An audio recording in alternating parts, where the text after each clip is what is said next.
from Stillwater, Oklahoma. You're watching the Big 12 on ESPN. Kansas State brands itself as an offensive line program, and Paul Carcaterra, it's not just one of the best units in the country, they've got one of the best offensive linemen in the country. Absolutely, Anish. Tremendous pride from Kansas State when you talk about the offensive line. So we got to give the big boys up front some love, but their unquestioned leader is senior guard Cooper Beebe. Beebe is 6'4", 335 pounds. He's a technician who's mastered the fundamentals. The last time he allowed a sack, you'd have to go back 953 blocking snaps, and that was against Iowa in 2020. To add to this astonishing feat, he's only been flagged 4 times in his career, and the running game and Will Howard have flourished behind Beebe, and people have taken notice. ESPN's Mel Kiper has Cooper the top-rated guard in next year's NFL draft. And we will get to see Beebe and this offense right away. K-State won the toss, elected to receive. And Andre, this Wildcat team, they have started fast. A touchdown on the opening possession in every game. And beaten only once this year by a Missouri team that kicked a field goal at 61 yards to beat them. Otherwise, they'd come in here undefeated. This is kind of picking up from where they left off last year after winning the Big 12. Will Howard is the quarterback. He sends Phillip Brooks in motion. First down, it's DJ Giddens swarmed, and he might have lost a half yard. Last time out, Giddens put up close to 300 yards of total offense, 200 plus on the ground, 4 rushing touchdowns. He did something that was almost unprecedented in the history of Kansas State football. And then you add the 8 catches for 86 yards. He complements this offense well. 3 down back is what Giddens is. Will Howard does not have much room, and a 3rd and long coming up. It's a good start for the defense of Oklahoma State and Colin Clay. But Will Howard, very smart player. It is his team, waited his time to become the starter. All of a sudden, Adrian Martinez got hurt last year. He stepped in, and this team didn't blink on its way to a Big 12 championship. Oklahoma State brings pressure underneath route. And that will be well shy of the marker. Jaden Jackson, the transfer from Ole Miss, the reception. So 4 straight games. K-State started with a touchdown in the opening series. Today, with both teams coming off the bye, a 3 and out. And nice job by Corey Black in man-to-man coverage. He's their best cover man, the team's best cover man, and he's just a good, solid corner. They really look to him for leadership now in his senior year here at Oklahoma State. Jack Bloomer punts it away. The dangerous Brennan Presley with a fair catch call inside his own 30, a 44-yard punt. Alan Bowman, the quarterback for Oklahoma State. He began his career at Texas Tech. When healthy, he put up numbers for the Red Raiders, just could not stay healthy. So after 3 years in Lubbock, he goes to Michigan. A backup for 2 years in Ann Arbor, now back in the Big 12. And Andre, for the first 3 games, Mike Gundy used 3 different quarterbacks, but Bowman, at least for now, is his guy. Yeah, Mike Gundy treated it like the preseason. The first 3 games against Central Arkansas, Arizona State, and South Alabama, trying to find, basically iron out his depth chart. Bowman's got time, fires underneath, he's got his tight end. It's Josiah Johnson out to about the 34-yard line. He has really started to come on zone coverage, turn that 1 and 6 back to the quarterback. And you're going to see a lot of tempo from both sidelines. Kansas State has sped up their approach offensively, and Oklahoma State, they can get rolling themselves.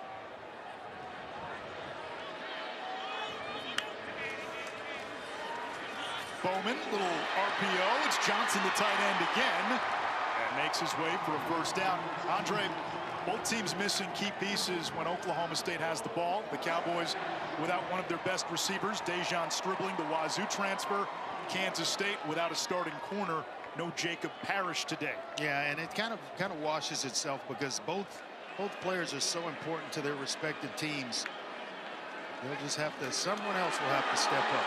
On the reverse, this is Presley. Last time out, only had 2 receptions.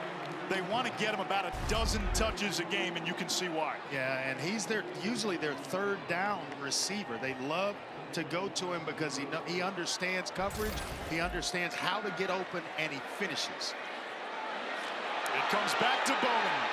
He lets it fly, and incomplete. Johnson, an early target of Alan Bowman. So Mike Gundy goes to the reverse. Now the little reverse pass. I wonder just if the wind is behind Bowman, because that ball intended for Johnson, it was thrown about 5 or 6 yards out of bounds. So the tight end had no chance of coming up with a reception. Wind is blowing behind Bowman. 3rd down and 2. This is where they love Presley. If they go to the air, look for number 80. Instead, design QB run, and Bowman dives ahead. A 1st down with B.J. Payne flying in. We'll give him a handful of these. And you watch the film against Iowa State. Very underrated runner is Alan Bowman. But just when you don't think you play man-to-man, you don't think he'll pull it down. He can hurt you with his legs. And that big frame at 6'4", 209. Oklahoma State 2-2, coming off back-to-back losses before the bye. Fell to South Alabama at home.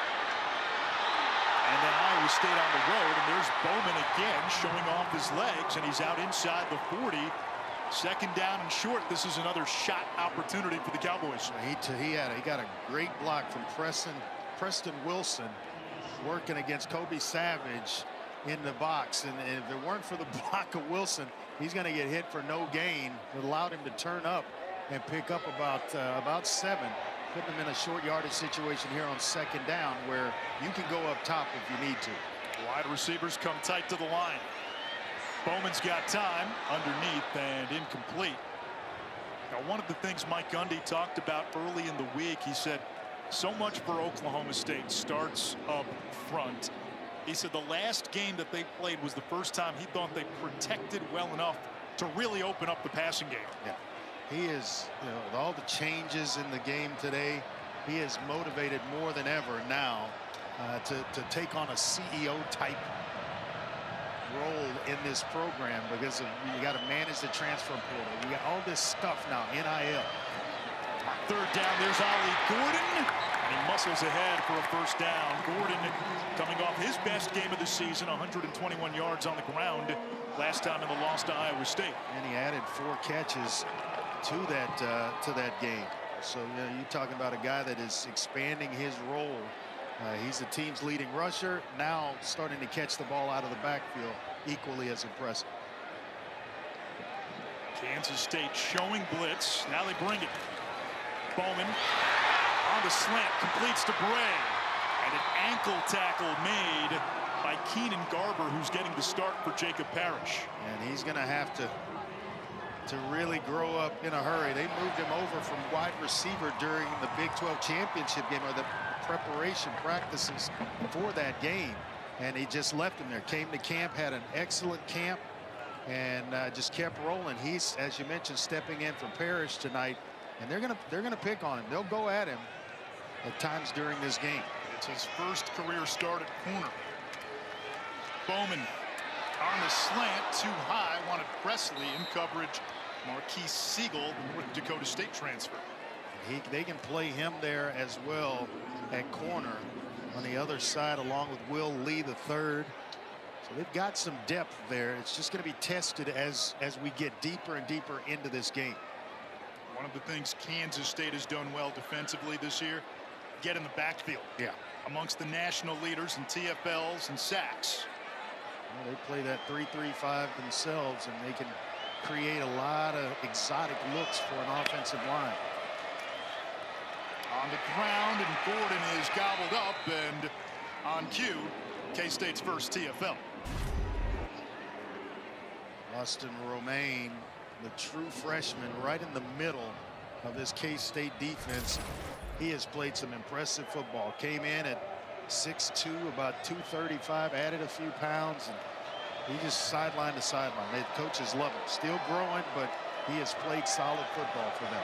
When the Wildcats lost 6th-year senior Daniel Green for the season, the salad days were effectively over for Austin Romaine as Presley with a nice catch, and it sets up a first down for Oklahoma State inside the 15. Yeah, 3rd and long. Look for Presley to come up with it. He is the 3rd down receiver, but the throw by Bowman outside away from from Siegel, the coverman. Presley in motion. Bowman slings it, and it's caught by Owens, and he is down inside the 5, all the way to the 2-yard line. 1st and goal, Oklahoma State. Impressive opening drive by the Pokes. Well, if you hadn't seen a slant route in a while, turn on an Oklahoma State football game, because they have found something on film where they're just running slants against Kansas State. Could be something to keep an eye on throughout this game. Now a fade, back of the end zone, broken up.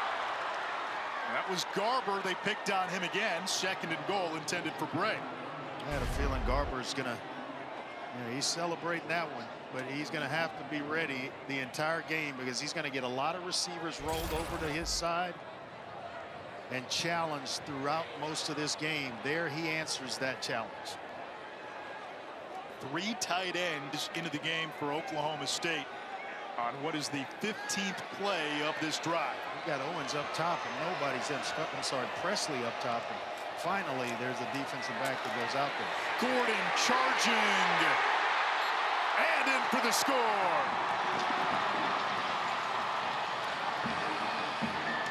Impressive drive by Oklahoma State, who has not scored a touchdown on its opening drive all season long. The Wildcats have, and in every game, this is the first game they haven't scored.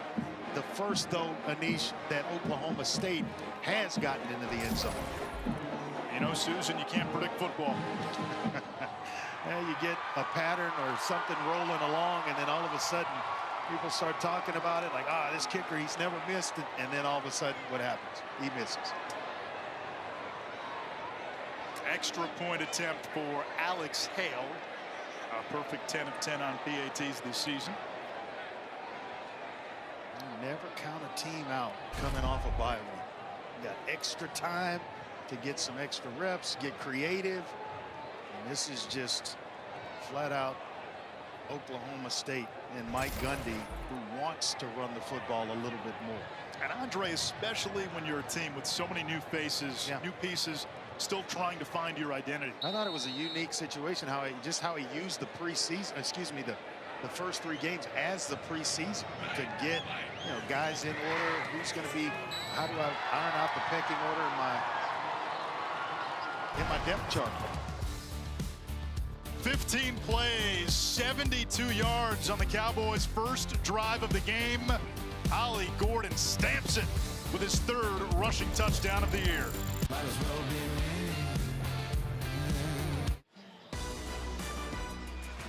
Saturday in Dallas, the Red River rivalry game. Oklahoma and Texas.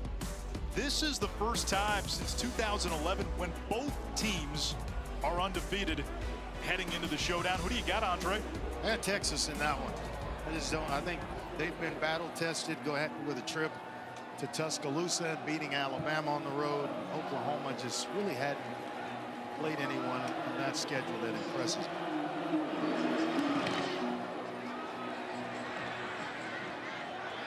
Well, we take a look at our player to watch, brought to you by Dave and Buster's. We're going to see Ben Sinnott line up everywhere. He is their Da Vinci and cleats, the Renaissance man. He's the difference maker in this offense. He can line up as a tight end, as a fullback, inline tight end, move tight end. A lot of versatility in this young man. He can run it if you hand it off to him, but they would prefer to throw and catch with him. He's been one of the most productive tight ends, if you want to label him, so far in college football. Will Howard to the air, pressure coming, and guess who? Ben Sinnott makes our producer Chris Damiani look like a genius. Nice job in terms of the route and then finishing it with the catch. Very sure-handed player as well at 6'4", 245. It's amazing to me that how much and where they use blocking at fullback, and then obviously at tight end. On the ground, Giddens. And can't quite get the corner, but the second effort may have gotten him the first down. I think so. It did. You look at Giddens, the way, you know, his measurables say that he's going to challenge you, and he will challenge defenders, but he's so shifty at 6'1", 212 as well. And then he's got a gear. He can go the distance on you if you give him a crack of daylight. Chris Kleiman has evolved as a head coach since coming over from North Dakota State. Howard moves the pocket, launches deep downfield, intercepted, picked off by Cameron Epps. Just a product of watching the receiver and not seeing the middle of the field. And Cameron Epps playing center field for the Cowboys, reading the eyes of Will Howard. He's going to get the ball back for the Cowboys with a 7-0 lead. ESPN College Football Primetime is presented by Ram Trucks. Pretty good list and lineage of running backs to come through Manhattan, Kansas. Deuce Vaughn last year, and DJ Giddens looks like he might have a chance to be the next great one. Just this running style, upright. He's a special player.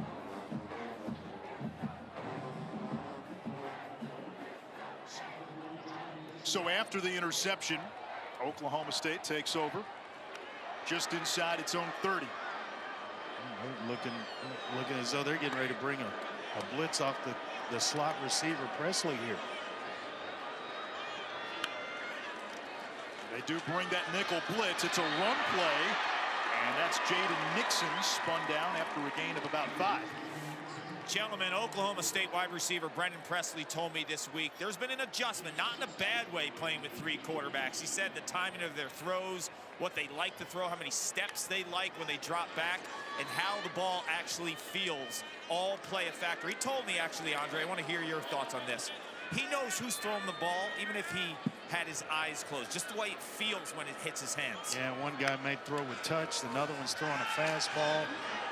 It's always different. Bowman going deep for Presley, and he can't hold on. Coverage there by Siegel. It's a heck of a throw, and one heck of an attempt at coming up with it by Presley, but even better is the coverage on the back end. And this is what Bowman likes to do. He will push the ball down the field. Now, he is not shy about wanting to throw the deep ball. That's a pretty dang good throw there, right into the hands of Presley. Presley, their best playmaker at the receiver position. He's in motion. On the ground, and there's Kansas State eating in the backfield.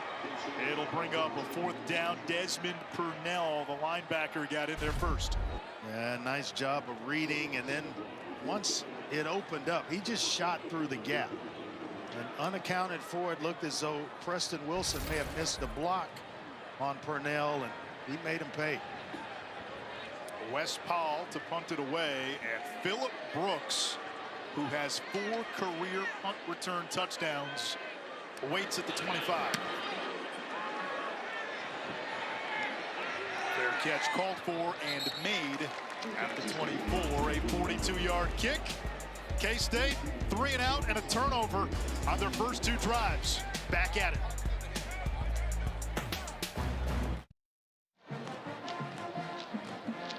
Chris Kleiman now in his 5th season at K-State. Last year, a banner year. Big 12 champions. They knocked off TCU in the Big 12 title game. Played in the Sugar Bowl. 3 AP top 10 wins. Huge. Started this year in the preseason top 15. First down, Giddens, who carried 30 times last week, gets the call. And Andre, when you think of what Chris Kleiman did at North Dakota State, 4 titles in 5 years as head coach, won a few more titles as an assistant there. He told us he had to change his philosophy a little bit. He uses odd man fronts now, which he said, I never did at North Dakota State. They go no huddle now. which he never used to do. Sign of a good football coach that's willing to adapt and change with the times. Now this time it's Oklahoma State getting in the backfield, a loss of 2. Nicholas Martin, the linebacker, and it's 3rd down. This is something that they went to work on during the bye week, was stopping the run. It's also something they told us that they needed to do with 6- and 7-man boxes, or guys in the box, rather than having to load it up to stop the run. And that's they are well on their way. Brian Nardo, their new defensive coordinator, got to be happy with the job they're doing right now. They bring 4. Howard downfield, incomplete. Good coverage by Epps. He wanted Brooks. Epps last week got his first career start, or I should say last game, and he struggled, Andre. He's looked a lot better tonight. Yeah, he really has. And I tell you what, every player on the back end, because they gave away some big plays down the field in that last matchup against Iowa State. So here, 3 possessions, they turned the Wildcats away. And you think they're not reminiscing a little bit, or did before the game on that 48-0 game from last year? Everybody tried to downplay it the past week. I can guarantee you Mike Gundy was talking about it. It's a 45-yard punt by Bloomer. Kickoff your Week 5 NFL Sunday at 10 a.m. Eastern with the Countdown crew. They'll have all the early breaking stories, all the injury updates, previews of each game. A lot of chatter leading up to San Francisco, Dallas. And it feels like the 90s again, doesn't it? That's going to be a really, really good football game. Brock Purdy is Niners. efficient. Where's that game? Is it in Dallas? San Francisco? Anybody going to stand on the star? T.O. did it. Yep. Christian McCaffrey playing like an MVP right now. First down, Ollie Gordon slams right into that K-State phalanx, picks up 2. I'll tell you what, Desmond Purnell is playing like his hair's on fire. Reading blocks, letting them set themselves, and then he is exploding to the ball carrier. Not real big at 5'11", but boy, does he pack a big punch. Local kid that he just plays hard. Plays hard all the time and has a great run stopper. On 2nd down, Bowman moves the pocket. He'll run and gets upended out of bounds. No flag. It'll bring up a 3rd down, a gain of 4. It was Siegel making the tackle by the sideline. Boy, Purnell was given chase there, but he took out the tight end who was assigned to block him, Josiah Johnson, who might actually have to spend a little time on the sideline after that last collision with Purnell.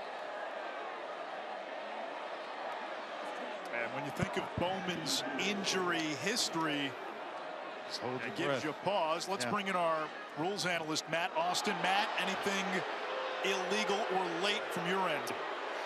You know, it's definitely borderline. The quarterback has not stepped out of bounds yet, so he's still legally hit. He was still going north and south. He hadn't totally given himself up, so I'm good with a no call. 3rd down, Bowman to the air. Underneath, Rashad Owens with a 1st down. Boy, so hard to cover are the shallow crossers.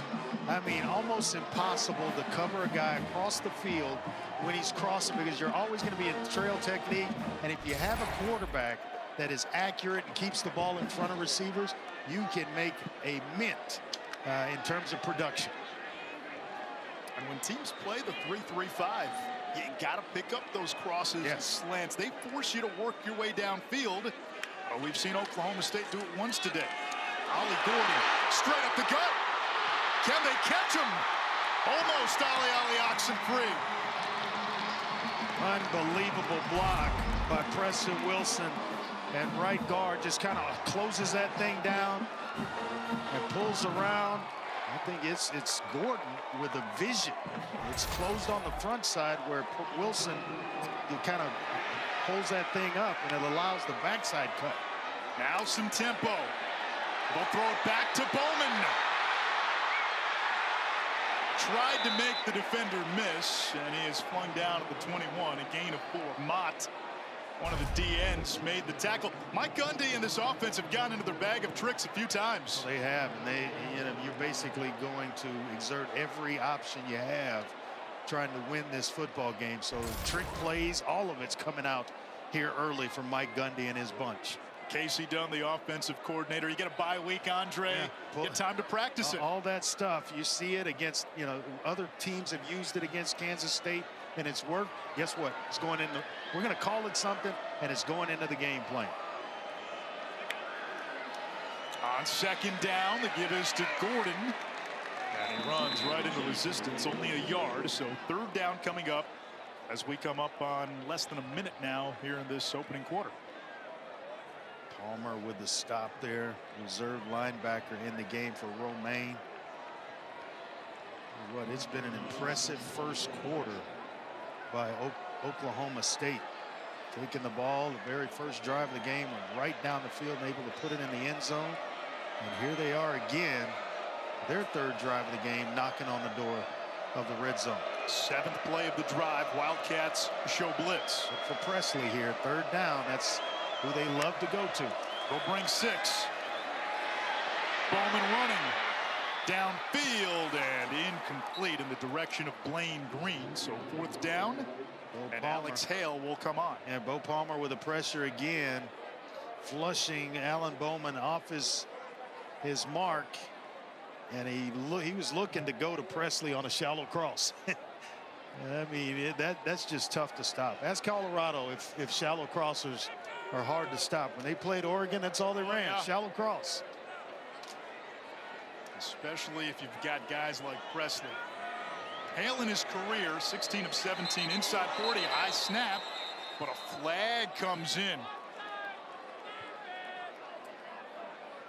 If this is against Kansas State, make it fourth down and short and then a decision time. Well, no, it's not. 5-yard penalty. Still fourth down. All it's going to do is make it a longer field goal attempt here with Kel Smith. He can, excuse me, again looking at the Alex Hale. Alex Hale. He's good from about 57 or so and in, so they have no problem, no hesitation lining him up for field goals. So now this becomes a 43-yarder. And Hale puts it through.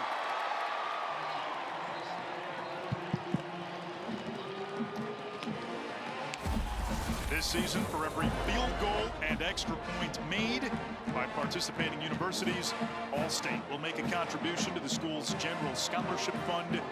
Thank you, All-State.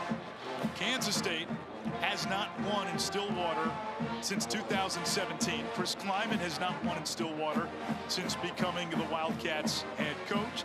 He didn't make too much of it this past week, but you look at the score. Oklahoma State up 10-0. Boys from Stillwater got a little bit to say about that. You're not going to come in our house and do us like you did us last year. And they are off to a pretty good start. Turnover already in this ball game by Will Howard. He's usually pretty secure with the football and just going to make it a tough football game for Kansas State. Sellout crowd at Boone Pickens on a Friday night. 4 seconds remain in the opening quarter. Been impressed with the Oklahoma State so far? Especially the defense. A chance for Brooks. And he gets knocked at the 17-yard line. And now we get a penalty from the far side of the field.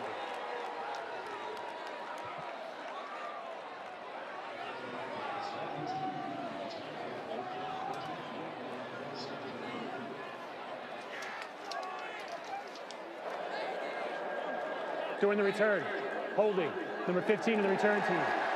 After this is from the spot of the foul, first down. Utu with that big hit. It brings us to the end of quarter number 1. Oklahoma State up 10-0 on the reigning Big 12 champs.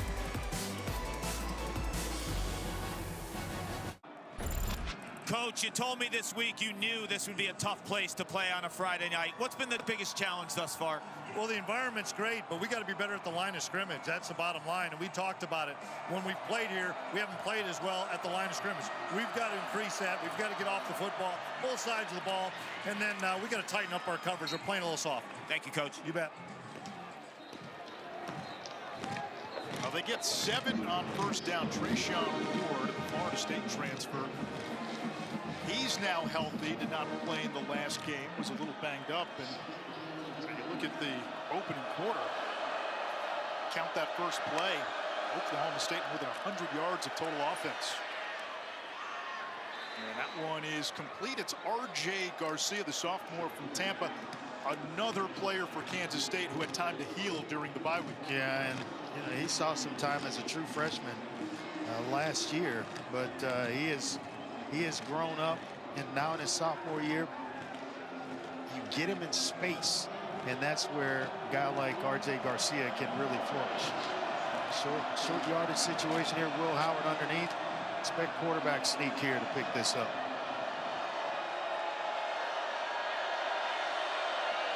Sinnett's the fullback. They keep it on the ground. It's Ward. And a patient run to the 25 for a first down. And a nice block by Cooper Beebe to kick out and give Ward the necessary hole to cut it back. Just following number 50 back in there, and all he's got to do is wall off a guy. Doesn't need to throw a knockout punch. Now there's Ward again, and he's giving this run game a little spark. We were talking during the break, commercial break, and if I'm seeing 3-3-5, I'm running the football. And that's exactly what Kansas State, Chris Kleiman, Colin Klein, they've decided to do. Bring in Trayshawn Ward along with DJ Giddings and run the ball. Ward goes out wide. Now Howard, quarterback power, gets free. Will Howard down the sideline. Can they catch him? Reaching. Touchdown! 71 yards by the QB. Unbelievable run. They run the quarterback with counter, and he just waits on the pullers to get there. They're able to seal everything out in front of Will Howard. They pull 73 around Christian Duffy, and then there's a big hole. Can he outrun Kendall Daniels to the end zone, who's got an angle but just can't get there?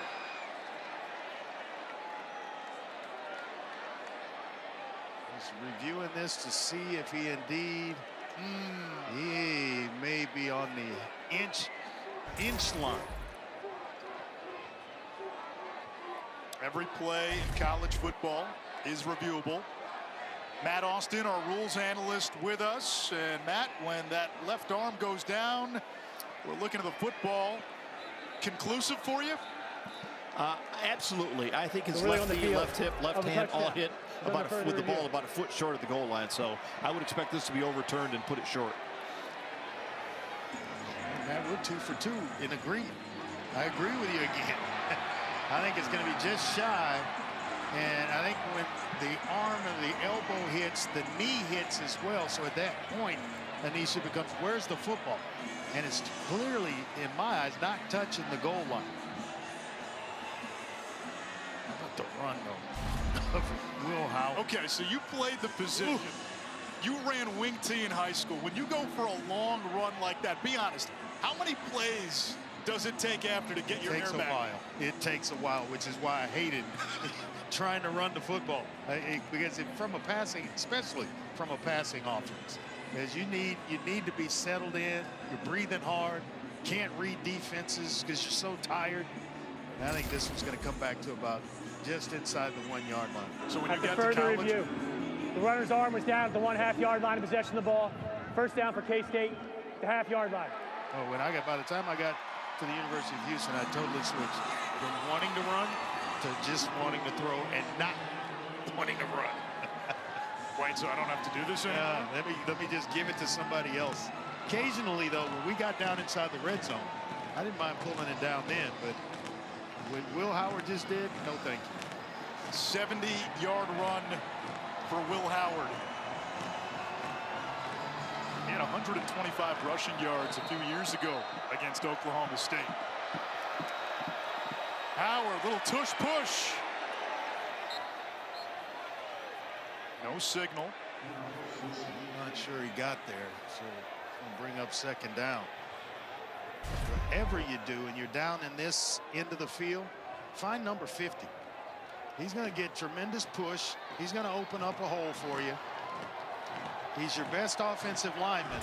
That's where I'm going in the run game, behind big number 50. Cooper Beebe, the reigning Big 12 Offensive Lineman of the Year. Comes from some pretty good stock, too. His dad played at Pittsburgh State. His brother, Colton, played at Minnesota. Brooks in motion, second and goal. Howard still has it. Back of the end zone, wide open. Ben Sinnott, touchdown, K-State. Phillip Brooks almost put his hand in the cookie jar. Nice catch, though, by Sinnott. And a heck of a throw by Howard, but Brooks thought it was intended for him and was reaching for it. If he gets a fingertip on that, with Sinnott being so wide open, I got to believe it's going to be reflected, but he missed it. Nice job with the protection, and Sinnott's wide open in the back of the end zone. Did you see Brooks's reaction as soon as the alligator trying to put it? his hands in his pocket real quick.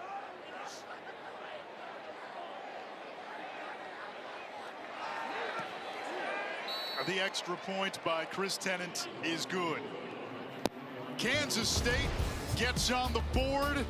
It was set up by a 70-yard quarterback run by Will Howard, and then Howard to Sinnott for 6.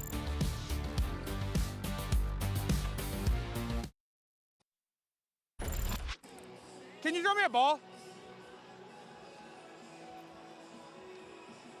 Appreciate it. Big day for you, man. Believe it. Believe it. Yo.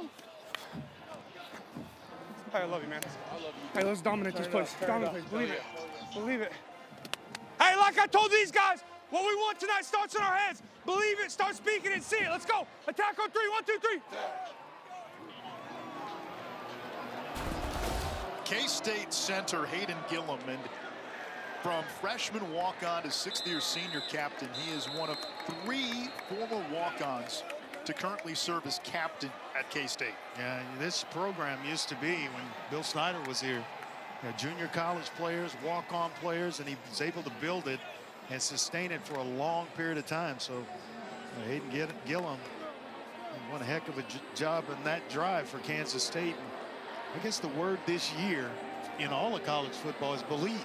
Heard it a lot coming out of Colorado. Do you believe? And in that sound we just heard from Hayden, a lot of believe in that one.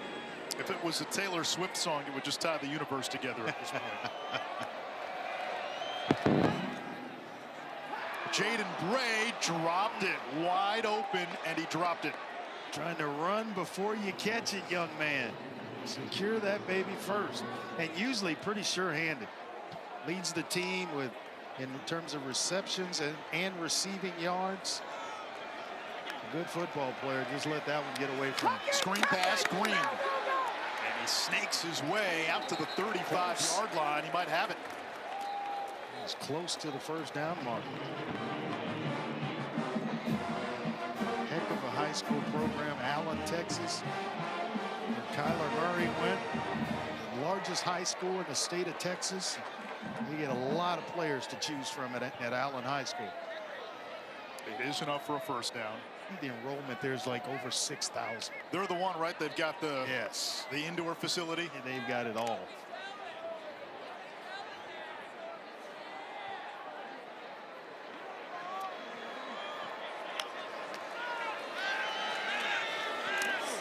Bowman's got time and has to feather that out of bounds. Second down. Max protecting there, Anish, and only 2 receivers were out in the route. Blaine Green and then another receiver at the top of the screen. Shetron at the top. Talon Shetron's a guy that they have high hopes for. He's young, but boy, they think he is the next great receiver here at Oklahoma State. Another RPO, go back to the outside, and it's Bray. And he's about a yard shy of the line to gain, 3rd and 1. Well, I must be in a time machine tonight. Guys are throwing slants. They're throwing hitches. All the routes that I say are just have gone away. I mean, and they still work. Soft coverage, they're just going to throw a hitch. And when they start playing up on it or biting up on it, that's when you throw hitch and goes, slant and goes, out and ups. There was a fan before the game who said, Andre, can you still throw it? You can tonight, right? I could throw a 6-yard hitch. Orbit motion from Green. Handoff is to Gordon, and he's going to be a little short. He needed the 45. 4th down, what do? Man, you're going for it here if you're Mike Gundy. You're close to midfield. Your defense is playing well. Leave him out there. You're running the ball with some consistency, and as I say that, he trots the punter on the field. Well, they've got into the trick play bag multiple times tonight. Are you ruling out a fake? Yeah, because they have the lead, and I just thought when you're trying to win and a team put it on you like they did last year, boy, he is awfully short, though. They do fake it, and they get it. Excellent. You can see the punter line up very shallow. It's usually 13 to 15 yards or so deep, and he is really, really shallow, so that should have been an alert for Kansas State. He's about 10 yards or so deep, and that should have been an alert for Kansas State that it was a fake. Elijah Collins, yeah, the big power back. Michigan State transfer picks it up. K-State showing blitz. Now Bowman wants to slow it down. And they're going to recheck, check out of it. And with the play clock winding down, a timeout called by Oklahoma State. 8:57 to go, first half. New set of downs for the Cowboys.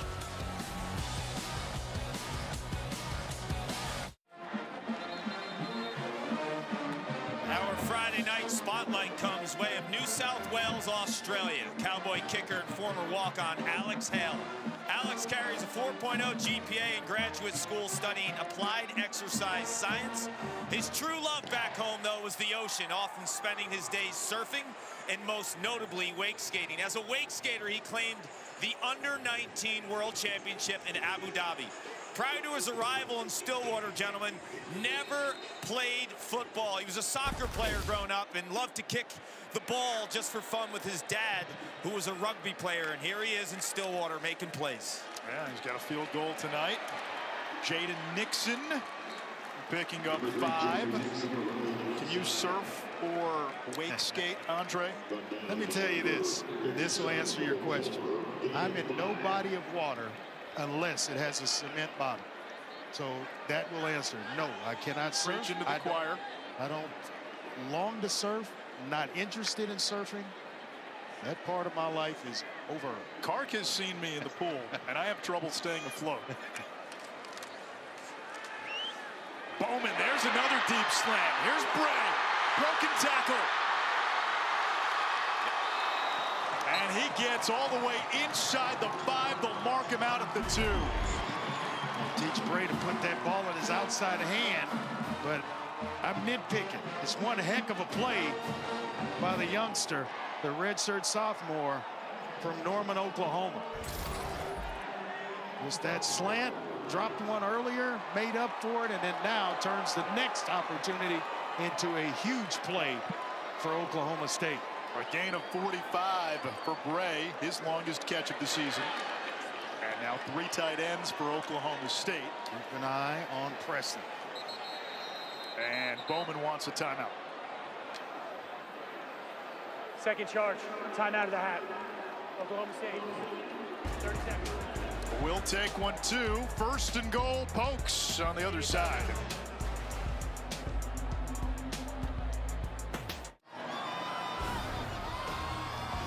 Monday Night Football this week. It's the Packers and Raiders.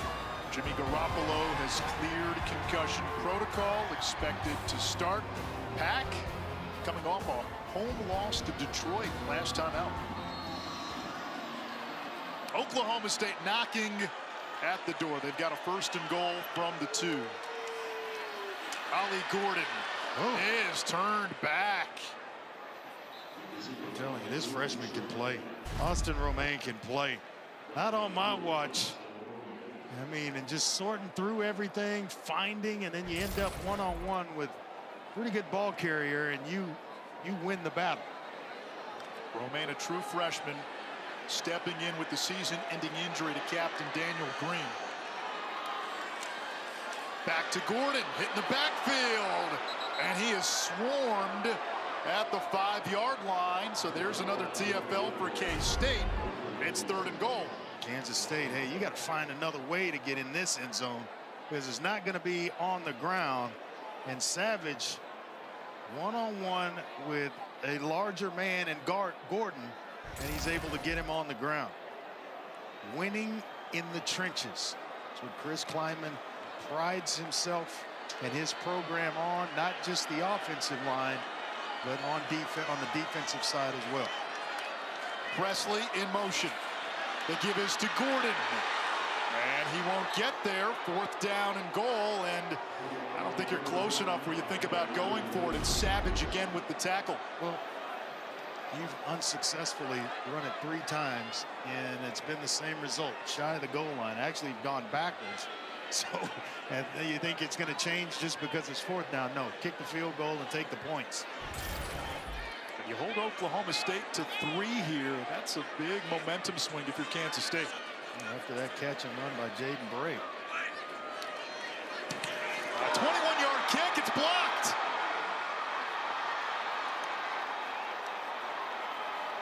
What a stand by Kansas State.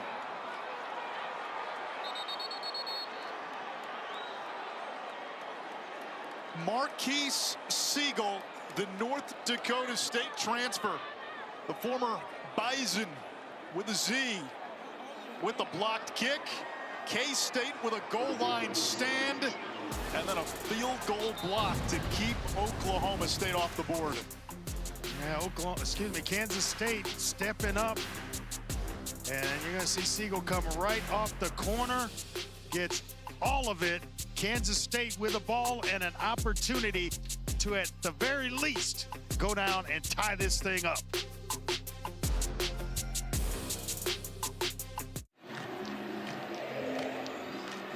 A goal line stand and a blocked field goal, and K-State now has the ball from its own 16. They kept the Cowboys off the board.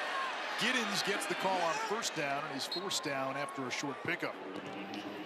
Nice job of coming up and run support by Nicholas Martin, who has been as good as advertised. Redshirt sophomore from Texarkana, Texas. Giddens ran for 207 last time. Tonight, 5 carries, 9 yards. Gets the call again. Now he's got an opening. His best run of the night goes for a 1st down. I just love the way his running style, kind of upright. Nice stride, and then he can certainly put a move or 2 on you and make you miss. Who does he remind you of? I hate to go there, but it's almost like an Eric Dickerson type style. Over the middle, big hit at midfield, incomplete. Oakley, the tight end. A flag at the end of the play, and we might have targeting here. Cameron Epps delivered the hit. Epps starting at safety for the injured Lyric Rawls today. I'm wondering if it's just not unsportsmanlike conduct because you're standing over him or taunting. Because after the hit, he kind of let him know it, and that's what I think may have gotten the attention of the official. I don't think it's targeting by the letter of the rule. Yeah, there was no indicator. And there's a long conference in midfield. Hits him kind of on the side of his shoulder pads, which is what jars the Let's tight bring end in open. Matt Austin. Matt, what are they looking at here? Well, we may find out here first. There's no foul in the play. incomplete pass, second down. Yeah, when you watch the replay, Matt, it didn't look to be anything flagrant. No, it didn't. In live action, I was worried that it was targeting, but I do think most of the contact here is to the upper chest area. The helmet might get into the runners or the receiver's helmet, but I don't think that's enough for targeting, so I think this is a good no call. Yeah, he doesn't really lower his head. You know, Matt and I are perfect tonight in agreements with one another. Second down and 10. Will Howard tonight, 4 of 7, only 11 yards. He's got the interception. And Giddens, again, didn't seem like much initially. Turns it into 5 yards. You were asking me that. It's just that running style. High knees of Eric Dickerson. I think ED was right around 6'2"-ish. Giddens is about 6'1". And he just kind of exposes it, but you never really hit him solid. The entire week of watching film on him, never saw him get, just waylaid because of the high pad level. And Eric was the same exact way. Against 3-man pressure, Howard looking to run, and they get him. It's Martin. But there is a flag down back at the 26. And Taylor Portier is in the game. I think he's going to get called for a hold. Holding, offense, number 69. Penalty is Klein, 4th down. 3rd sack of the season for Nicholas Martin. He's in at right guard, and it was at the very end. Number 69 gets called for it right at the end of the play. Portier and Hadley answer. The hole, though, it was just a nice little takedown. That's one of the areas where K-State will rotate a little bit. Right guard, Panzer and Portier. Presley, fair catch call and made at the 20, a 47-yard punt. And now a quick word from Verbo. A place to reunite with your actual family of 5 and your chosen family of 105,213. Verbo. Football away, baby. So you're basically telling me she'd rather be at the football game. Just that look told it all. Told it all. Alan Bowman started his career at Texas Tech. Had a 600-yard game there in 2018. 3 years there, a lot of injuries. Finds Josiah Johnson, the tight end, in the flat, and Johnson's been a target early. There is a flag down. Get a face mask tacked onto this. So there was a defender working right around the face mask of Josiah Johnson. It's good to see him back in the game. Personal foul, face mask, number 16 of the offense. Oh boy. 15 yards from the spot of the foul, still 1st down. They call it on Johnson, yeah. You rarely see it called against the offense, but if you stiff arm, oh yeah, you gotta call that. And I think they might have missed the targeting by VJ Payne, who leads with his helmet and makes contact with the crown of his helmet on Josiah Johnson. So replay actually can take a look at that. A replay can initiate a targeting review from the booth.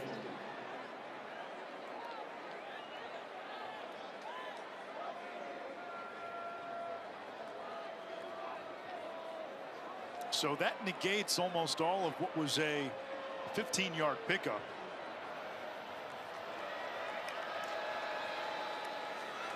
Ollie Gordon looking for the edge. Heck of a run. And he's got a 1st down across the 30. Siegel, another stop. And a penalty that brings it all back, and then one run by Gordon.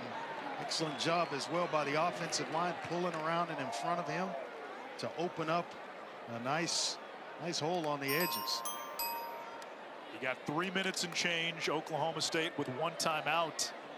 And the Cowboys get the ball first in the 2nd half.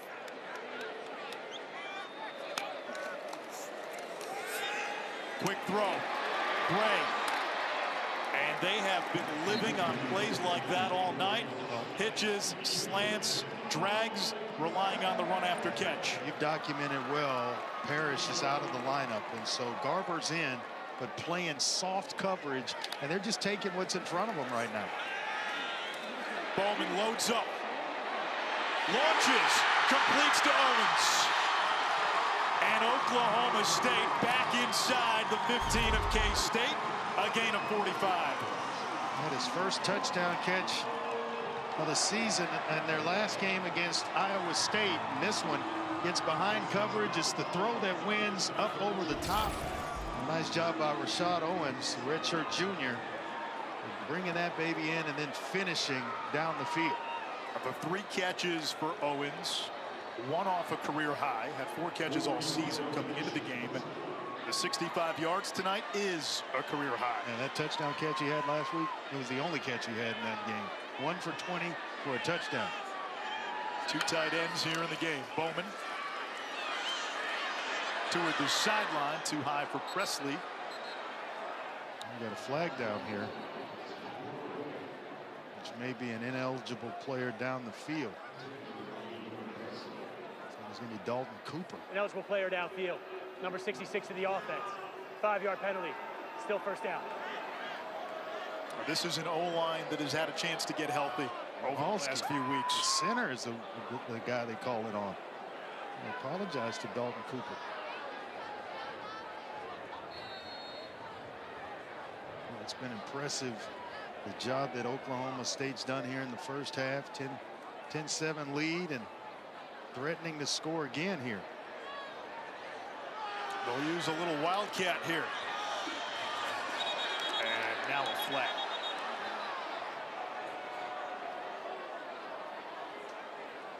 This one's on Cooper. Nope. False start. Offense. Number 0. 5-yard penalty. Still first down. Like Gordon may have started early or approaching the line of scrimmage or took a step. The lineman just turned around and like, wait a minute, what are you doing? Let's get this baby snapped.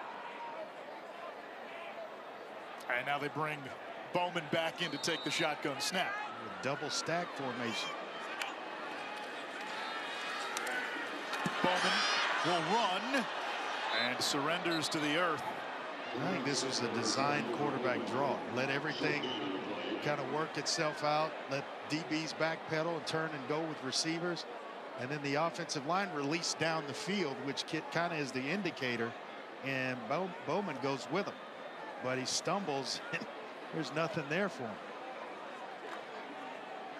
Jaden Nixon comes in at running back. He's split wide. He is dangerous in space. Bowman looking underneath, and that is juggled and incomplete. Wanted Johnson again. And with 1:05 to go in the first half, 3rd and 19, Oklahoma State. Let's check in with Matt in the studio. And coming up on the Boost Infinite halftime report, keys to an Oklahoma upset, their big one against Texas, plus we're mulling it over. Who won the September Heisman? And Illinois on the field tonight against Nebraska. They pay tribute to the late, great Dick Butkus. Dan Mullen, Sam Acho join me coming up on the Boost Infinite halftime report. I like that, the September Heisman. You're part of the Heisman fraternity. Let's name that after Geno Smith. There you go. September Heisman winners. Injured K-State player is Will Lee. Now he's one of their starting cornerbacks. Last year, a first-team junior college All-American, and remember the other starting corner, Jacob Parrish, is out today. Yeah, and they were basically thin coming in. And next up would be Justice James, a transfer from Tyler Junior College. If they can't get Garber back.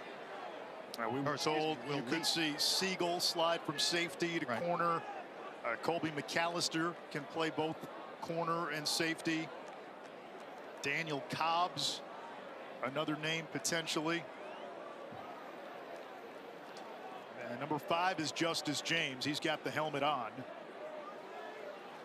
He's got pretty good bloodlines. Quandre Diggs and Quentin Jammer, both cousins of his. Coached in the secondary by Van Malone. He's their cornerback coach. He's had a few stops, SMU being one, and made his way now to Manhattan, Kansas. He's a really good corner coach. Played at the University of Texas. I played against him at Texas. Kark. And Keenan Garber's another one of those corners. He's out on the field right now. He was a wide receiver up until late in his junior season, #1 in white. And there were so many injuries last year that they moved him to corner the week of the Big 12 championship. He played 35 snaps, and he's out there again. Cobbs and James out there as well. On the ground here to Nixon. And slicing and dicing his way to the 17-yard line. He's trying to get the ball back in a favorable position to kick this field goal. Kansas State. Kansas State calls a timeout. Last time Oklahoma State got down inside the 20, K-State came up with a goal line stand and blocked the field goal. Oklahoma State back down here. If you're the Cowboys, you've outplayed Kansas State for the vast majority of this first half. And you're going to get the football first out of the locker room. So it's one of those bonus possessions here at the end of the first half where you're trying to nail down this field goal attempt here on 4th and 14 and carry some momentum into the locker room. Kansas State takes the timeout to stop the clock and try to get a bonus possession of their own, maybe go down and add some points before the end of the first half. I think that's the danger if you're Oklahoma State. Let's say you get 3 here. You've outgained Kansas State by a margin of more than 2-1. Yet the scoreboard, only a 1-score game. You don't want to get 3 and give up 7.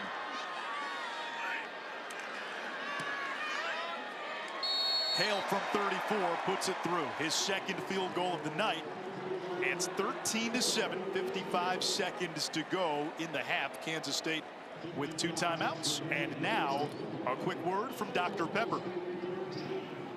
Students ages 18 to 24, here's an assignment. Apply for the Dr. Pepper tuition giveaway by October 11th. Visit drpeppertuition.com for information on how to enter for a chance to compete to win $100,000 in tuition.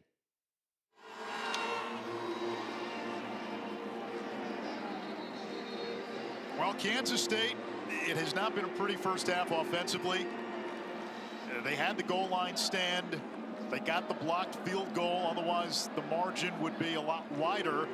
But the Wildcats get a chance here with 2 timeouts. They go no huddle quite a bit. And remember, with less than 2 minutes to go in the half, first down will momentarily stop the clock. Yeah, they've had some moments, though. That Will Howard 70-yard run, and then they were able to finally get themselves into the end zone. But you're right. I think Oklahoma State's played the better half or the best half of football. Fair catch called for, so K-State brings that out to the 25. Saturday, it is the Red River rivalry game. Matt and the crew will have a full breakdown coming up at halftime. One of the things to watch, Oklahoma with Brent Venables, 10 picks on the season, tops in the nation. Quinn Ewers has only thrown 1 interception, and according to our All-State playoff predictor, the team that wins increases its odds considerably of being in that final group. I like Texas in this game. I like what they've done going to Tuscaloosa and winning that one. Empty set on first down. Howard throws deep downfield and incomplete for Jackson. Jaden Jackson, the transfer from Ole Miss. He's got excellent speed, and they're trying to get it in a hurry with 50 seconds left and 2 timeouts to get that drive starter working, or just hit Oklahoma State right in the nose on the first play. Will Howard has thrown for at least 250 yards in the first 4 games. Only 11 pass yards in the first half. It's Giddens, and he gets out of bounds. 3rd down coming up. Didn't get very far. No gain. Might have actually lost a half yard or got right back to the line of scrimmage. So it's going to be 3rd and 10 here. And I'm Mike Gundy. I may keep that last time out right in my hand and get ready to call it here as we try to get something cheap if you're able to stop Kansas State on 3rd down.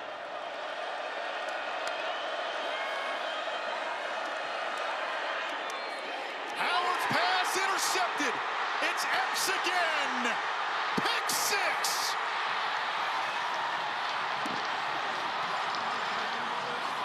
Mix up with a route to Phillip Brooks. Will Howard thought he was running an out. Brooks turned it up the field. The ball was already in the air, and Cameron Epps, who's played some first half for Oklahoma State, was right there and turns it into a pick six. I mean, it's clear that there was a miscommunication on that out route. Brooks turns it up. Epps is right there when he does, and the ball was already thrown.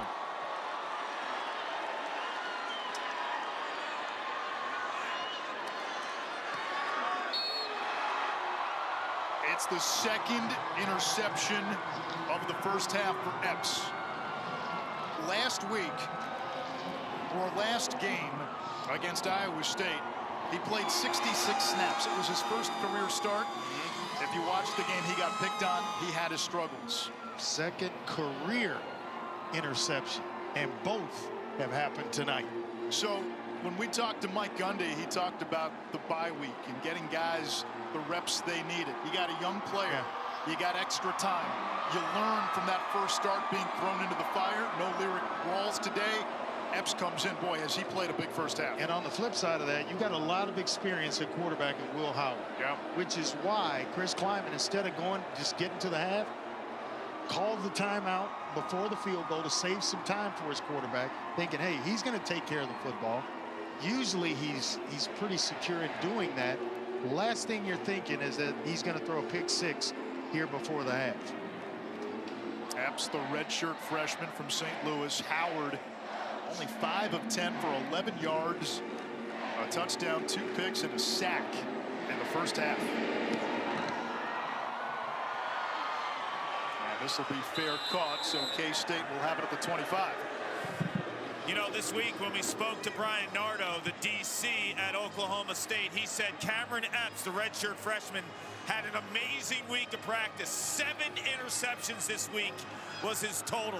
Who's playing quarterback? Not Andre Ware. No. The other part of it, Andre, Brian Nardo, 37 years old, was the D coordinator at Division II Gannon University. It's his first year with Oklahoma State. Mike Gundy told us, hey, there's an adjustment period for the D coordinator as well. The bye week also helps someone like Nardo. I'll tell you what, when you go back to Cameron Epps, he was a corner at this point last year. Moved to safety, and he has just got excellent cover skills. Second charge. Timeout K-State after the first down run by Trayshawn Ward. And so we're watching him on full display tonight. 2 big interceptions, and obviously the second one leading to points for Oklahoma State. And Mike Gundy has had a lot of success with small school assistants before. Sean Gleason, Mike Yursich, and he found Brian Nardo and was looking for someone who knew the 3-3-5 scheme, a defensive scheme that has become popular in this conference because of the success Iowa State started having a few years ago. Shap Boyd from Erskine College in South Carolina is where he learned it, and that's who taught him the system. And he has really taken off with it. Against a 4-man twist. Howard again downfield and off target. Sinnott was the closest receiver who could have made a play on the ball. They've got 1 timeout. I'm talking about Oklahoma State. You don't want to do anything here to give them a short field and a cheap 3 points. What has plagued this K-State pass game today? I think it's just, sometimes you're in rhythm, and there are days when you just can't find it. And I think Will Howard he's having one of those days. You just hope you're good enough to get out of here with a win when you don't have your best stuff. Final charge, time out of the half. Kansas State, 30 seconds. So the Wildcats now out of timeouts. 3rd and 5, 17 seconds to go. You've got it across the 40. Howard has a big arm. What are you thinking here if you're Colin Klein, offensive coordinator for the Wildcats? First order of business is to pick up the first down, and then you're going to call 2 plays, get to the line of scrimmage, You might even clock the very next play, but you've got to pick it up first and foremost. Well, you can't clock it if you don't. No, I'm saying if you get the first down, then you're at the line of scrimmage and you can clock it after the first down. K-State won its Big 12 opener against UCF. Sounds strange to say, but that is a conference game now. Oklahoma State lost its Big 12 opener to Iowa State. Howard under pressure and submerged. Bradley Panzer is the guy that gives up the sack. And Jalil Johnson, who is Final an charge, time out of excellent the half. Oklahoma State. pass 30 rusher. seconds. And now Mike Gundy thinking To 11 seconds. stealing 11 3 seconds. before the half ends here with just 9 seconds. To force a punt, you're going to send everybody, I would imagine, to try to block this punt. Now this was just 4-man pressure. Yeah. And Panzer got beat. They talked about Johnson. He's just a redshirt freshman, but he's got pure ability and is a super special player that can really get after the quarterback. And we saw all those that Nardo told us about on that play, that last play. 11 seconds on the clock. Presley waits inside his own 25. Bloomer gets it off. And they kick it away and it rolls inside the 10. And Oklahoma State will likely take a kneel down to take it into halftime. It's been an impressive first half for the Cowboys here at home in Stillwater. Tell you what, it really has been. You're right. I mean, you do anything other than kneel it down here, you're asking for trouble. So I'd have Alan Bowman just kneel this baby down. Let's get in the locker room, talk about how we're going to attack the second half when we get the football. Really just one mistake by Oklahoma State. They gave up that 70-yard run to Will Howard that set up K-State's only score. Is Coach Gundy trying to grow the mullet back? I wonder if it kind of looks like name. He used to call it the Arkansas waterfall. Matt Barry would look good with a mullet.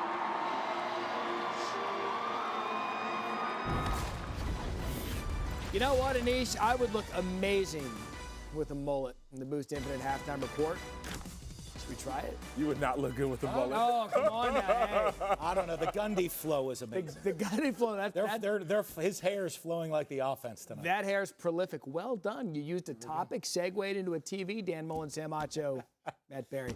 Hey, first half observations of this one. This Oklahoma State defense is flying around, forced 2 interceptions, only allowed 11 passing yards, saw the 2 sacks. They're playing inspired football in front of their home crowd. And their offense is responding right now. Alan Bowman, you would have thought passing yardage would have been more Will Howard. With Bowman, 199 yards passing. But Kansas State's defense, their DBs are off. They're just handing them yards. They're just free access on every throw. Yeah, and look, Howard right now, just 11 yards throwing, coming out of the bye week. This offense, it's not there right now. Yeah, you're right. And just to your point, though, about that free access, I had a coach who told me, man, free access equals free yards. So if you want to actually get some offense going, or maybe if you want to stop somebody, get up in their grill, try and slow them down a little bit. Don't give them that free access. Yeah. From Boone Pickens Stadium, ESPN College Football Primetime is presented by Ram Trucks. First Friday home game for Oklahoma State since 1956. Anish Shroff, Andre Ware.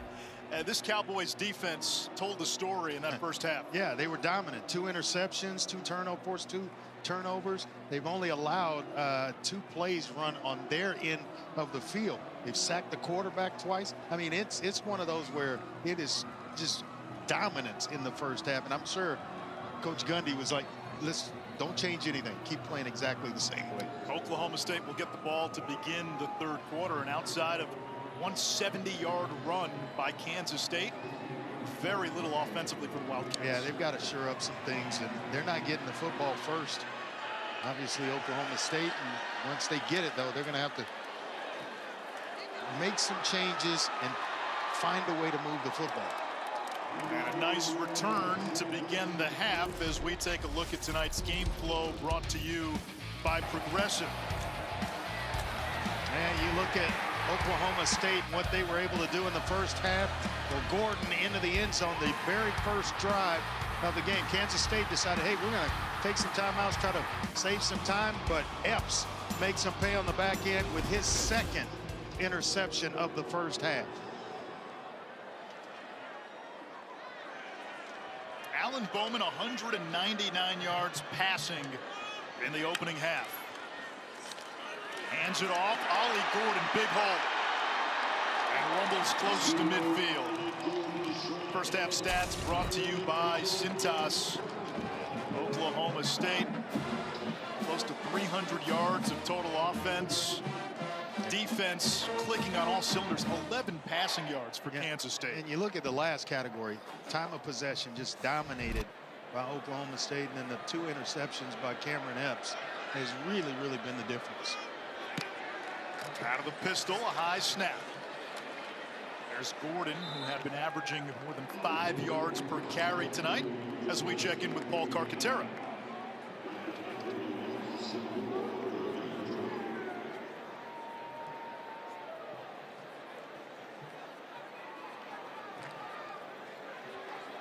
All right, we'll get back to Kark having some mic issues.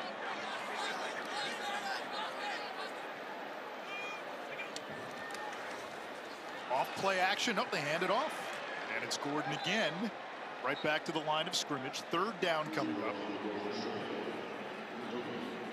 They are trying to control the line of scrimmage. There have been parts and times during this game in the first half that Kansas State looked really good, especially Austin Romaine, who as a true freshman has played, I thought, one heck of a first half. But it's just hasn't been enough and consistent enough. Empty set. Here's a slant. It's Owens. And he has enough for a first down. Got to remember, Kansas State, without Jacob Parrish tonight, Will Lee, their other starting corner, got hurt in the first half. They are thin in the secondary right now. Bowman checks down. Gordon. He was hit initially by Austin Moore and then finished off by Mott, and a flag.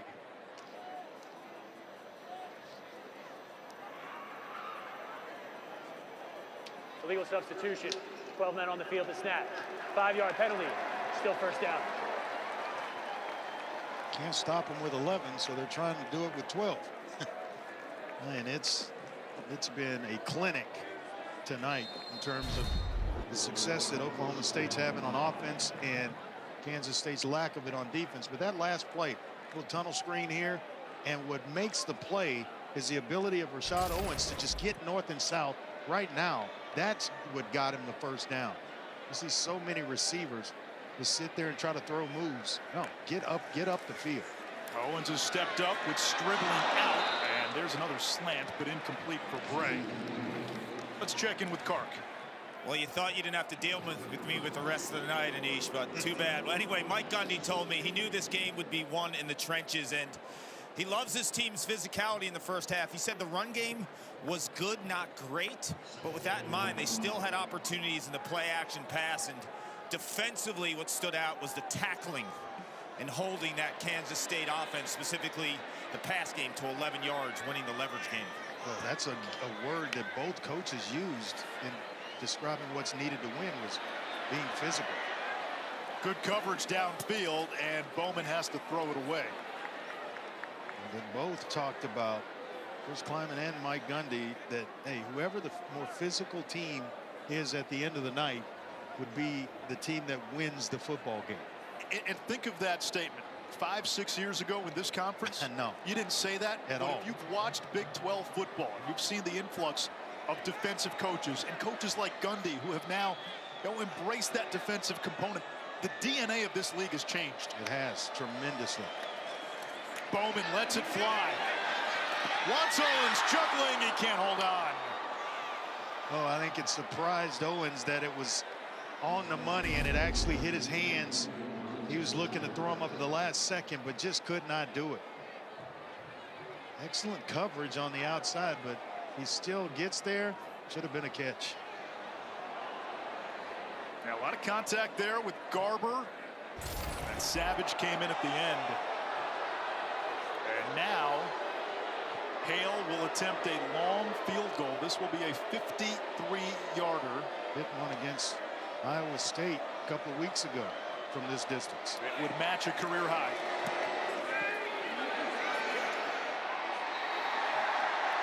Got it.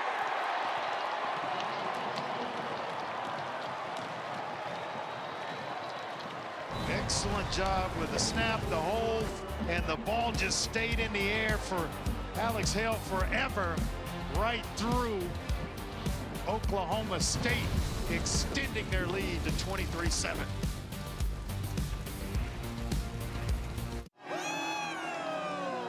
Friday night, Stillwater, Oklahoma. Anish Shroff, Andre Ware, Paul Carcaterra with you. Oklahoma State coming off back-to-back losses to South Alabama at home, Iowa State on the road. They have a bye week, and they have taken it to defending Big 12 champion Kansas State so far. Well, Nish, offensive lineman Cooper Beebe could have gone to the NFL after last season, but the opportunity to play with his younger brother, true freshman Camden, was a factor in him staying.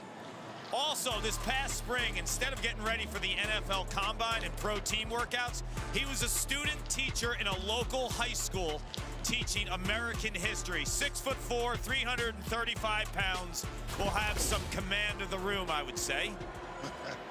Yeah, he's not sending anybody to detention because they're too afraid. Let's see if K-State can lean on this O-line a little. DJ Giddens with a nice pickup on first down. Look at the scoreboard. It's 23-7, but that's still a two-possession game.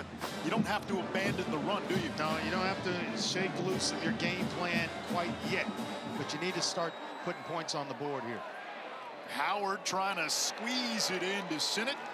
It's incomplete. Another third down, and Kansas State so far has struggled, just 1 of 6 on third down. I've just been amazed at their ability to get off the field on third downs and the job that the Cowboys have done on defense all night.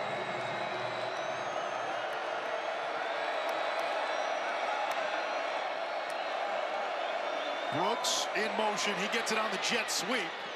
And the one they call Uncle Phil, the 6th-year senior who just turned to 24 recently, able to move the chains. The field with a nice run there to pick up the first down. Keep this drive alive for the Wildcats. Maybe you need to get the ball in his hands a little bit more. He is their main threat in the passing game. Just hasn't been busy enough this evening.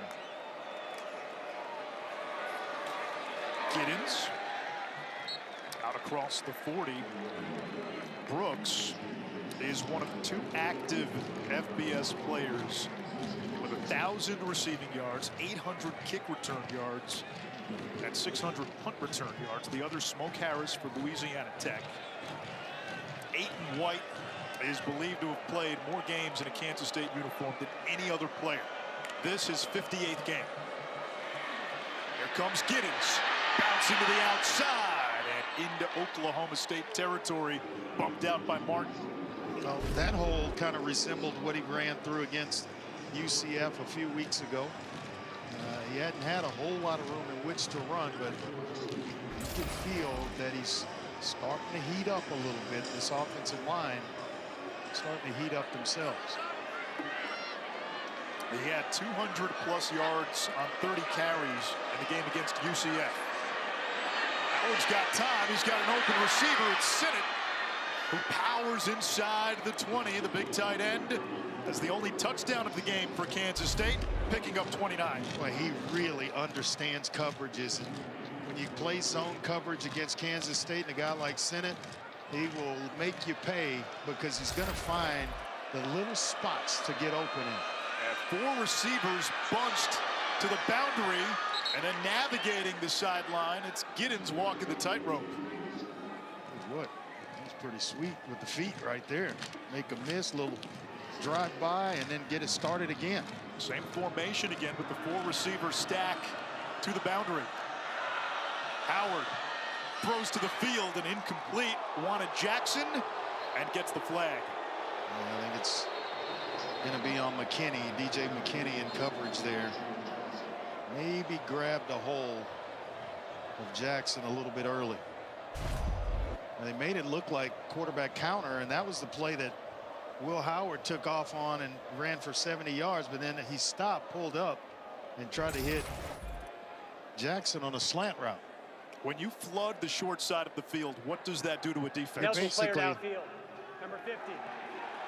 Pass interference. Defense, number 15. Beebe, penalties an offset. eligible man downfield. Still second down. But what it does is eye candy. Basically taking your eyes to one side of the formation, knowing that the offense knows that they're going to go back the other side. But you throw something over there as well. You can throw a pump fake, which you've already thrown at Giddens on first down. Come back with a pump fake and somebody releasing up the field. Offsetting penalties. Giddens gets the call, and he's tripped up. Trey Rucker, the safety. His status for this game coming into the week was in question after he was arrested during the off week, but Mike Gundy said he's active until the process plays out. I tell you what, the reaction time there for Rucker was special. And here's that bunch again at the top.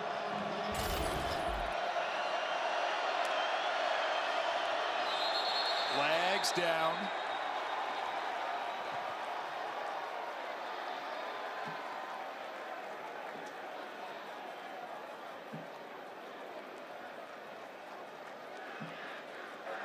Ball start. Offense. Number 73. 5-yard penalty. Still third down. I'm trying to make sure it needs that you get it in the end zone and keep it a 2-score game, because you can't start kicking field goals and catch up. So now going backwards, this is only their second possession tonight inside of Oklahoma State territory. Christian Duffy called for the penalty today, his first start of the season. Reliable right tackle who had been hurt early in the year. Howard under pressure fires a bullet to the near sideline. It's a gain of 4 by Giddens. It's 4th down, and K-State looking to the sideline. No movement just yet. He took a shot from Nathan Latu after completing that one. 4th and 8. Nobody from the special teams unit coming out on the field, and K-State at least lining up like they'll go for it. They are coming. Everybody's coming here. Bad snap.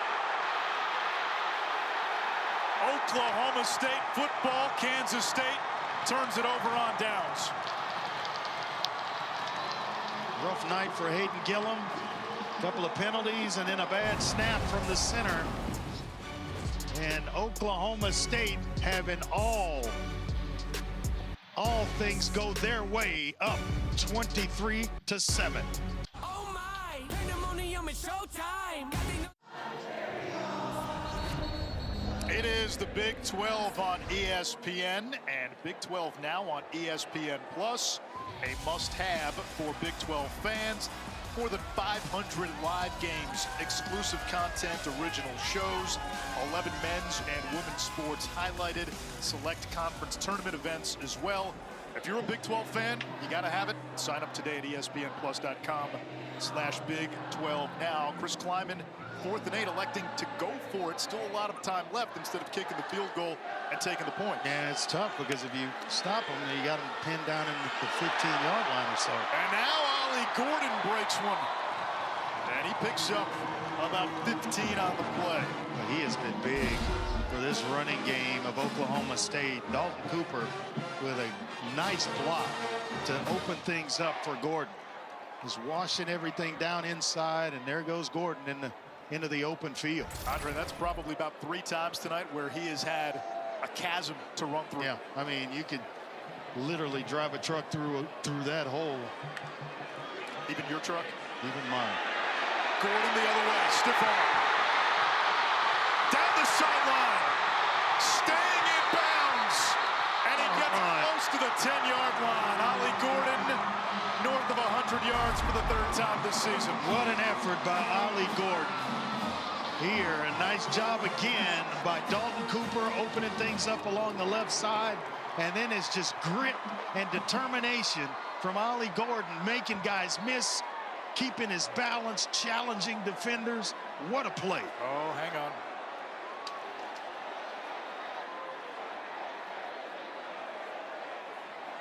They're saying maybe he stepped out of bounds around the 18, but yeah, right there, right there. Still one heck of an effort. So they back him up to the 18-yard line. 111 yards on 15 carries for Gordon. They feed him again. Why not? And Ollie inside the 15 to about the 13-yard line. Sophomore from Fort Worth. He's a power back. First few games of the season, I said he had his third 100-yard game. It's his second. Back-to-back games with 100 yards. First few games, he was in a timeshare. They were figuring out the quarterback position. They were figuring out the running back position. Had the big game against Iowa State. He has shined tonight. Now Elijah Collins, wrangled by Payne and Savage. Third down coming up. Collins began his career at Michigan State, almost ran for 1,000 yards way back in 2019. Then 2020 got COVID, was never really healthy. 2021, this guy Kenneth Walker emerged from Michigan State. Pretty good player. Yeah. And this is a good power back in terms of Elijah Collins, who just gets downhill in a hurry. They're going to bring Gordon right back in the game. He just needed a little bit of a rest. Kenneth Walker was the Doak Walker Award winner that year, and then Gordon, as he checks back in for Collins. And we will get a timeout. First charge, timeout of the half. Cowboys threatening again.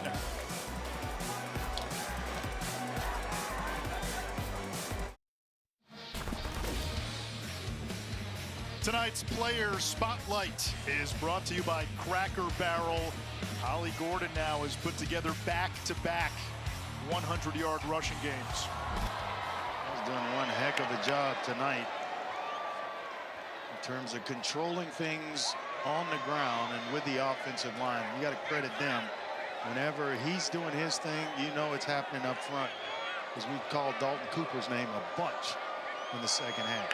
Jaden Nixon is the running back. Bowman moves the pocket, dumps it off, and he finds his tight end, who was blown up immediately. That's Braden Cassidy, really the tight end H-back there. DJ Payne with one heck of a tackle. You got to see the hairstyle of Cassidy. Oh, he's got some flow. Clark knows during the pandemic I had some flow going. There comes Alex Hale. He's hit 3 today. A 53-yarder last time. This from 31 is good. So 4 field goals for Hale. And that makes it a 3-possession game now with 4:47 left in the third. You sit and you wait, read just how bad this Oklahoma State team is, how they're struggling. They're not, you know, like they've been in past years, and so on and so forth. And you come in here and maybe take them a little bit lightly. They're playing some football tonight. Last year, in a game that turned the fortunes of 2 teams, Kansas State at home against Oklahoma State. At the time, the Cowboys were a top 10 team. K-State won 48-0.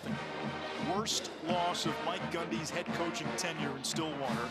Kansas State gets on the roll. Will Howard taking over for the injured Adrian Martinez. They go and win a Big 12 championship. Meanwhile, Oklahoma State, after a strong start to the season, that game began a skid where they lost 5 of their last 6 and then 2 of their first 4 this year, and lost a number of players and key players in the transfer portal.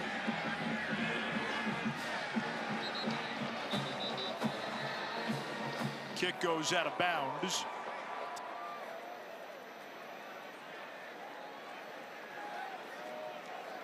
Free kick out of bounds. Number 69, the kicking team. Ball be placed at the 35-yard line. First down. Our next UFC fight is on ESPN Plus tomorrow night from the Apex in Vegas, highlighted by a lightweight maiden event. Rising star Grant Dawson. He's lost just once in his career, takes on the king, Bobby Green. Andre, you're not the only king out there, man. Prelims start 4 Eastern, followed by the main card at 7. I'm going with the king in that one. Mr. Green. Giddens, meanwhile, Andre not ready to concede a TKO, picks up 14. And if Kansas State can run like that, you can still stay with the run here. You can, but you've got to move the football and score big if you decide to do that. Downfield, that's caught by Brooks. And he's out of bounds into Oklahoma State territory, a pickup of 16. Excellent throw and catch.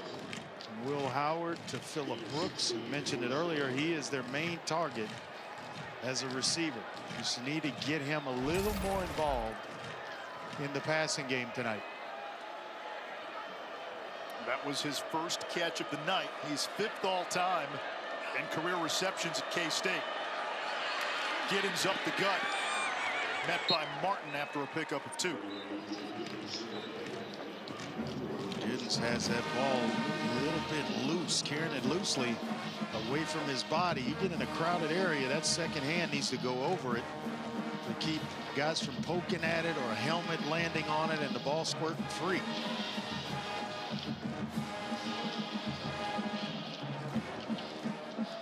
Trayshawn Ward, grad transfer from Florida State, into the game in the backfield. K-State sub, so it gives Oklahoma State the opportunity to do the same. Ward inside the 30, give him 4.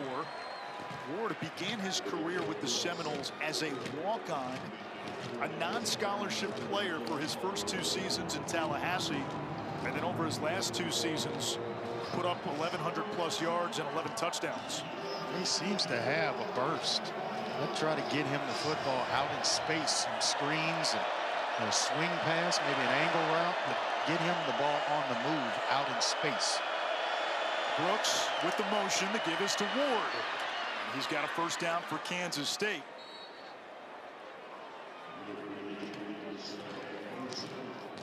Nice job up front. Gillum, Panzer, Beebe, the 3 guys on the inside, finding some traction here on this drive.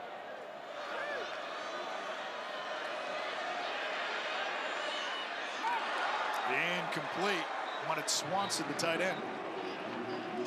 I don't know what it is about that number, 83. I just like it on the receiver. Lewis Lips, I think Ward for the Pittsburgh Steelers when I was growing up. Really liked the number.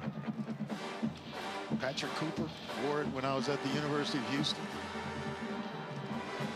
I think we had an 83 when I was in high school in Dickinson.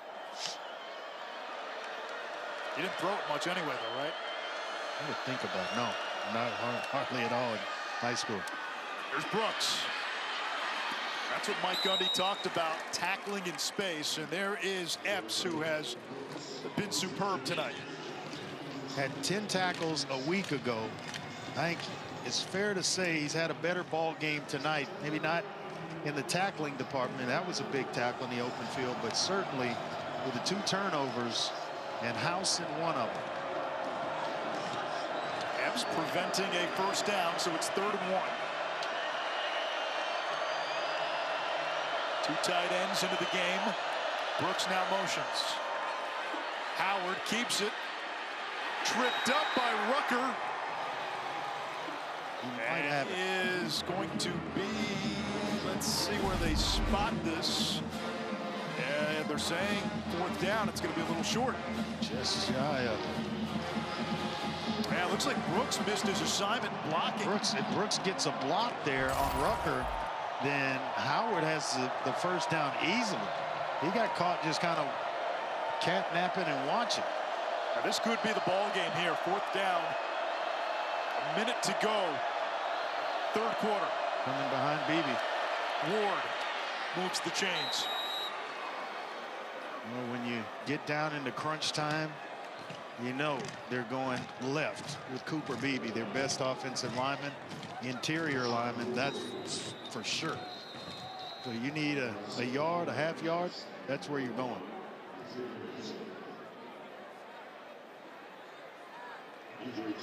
There is an injured Oklahoma State player, and it's Xavier Benson, one of the linebackers.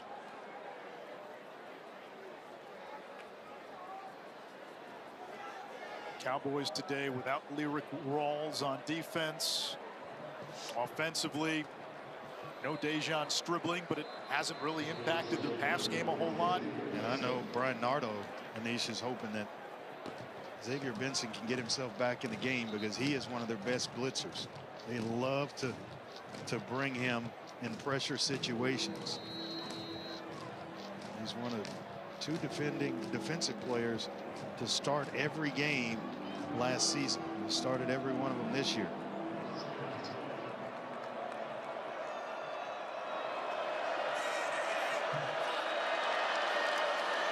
Here's Ward.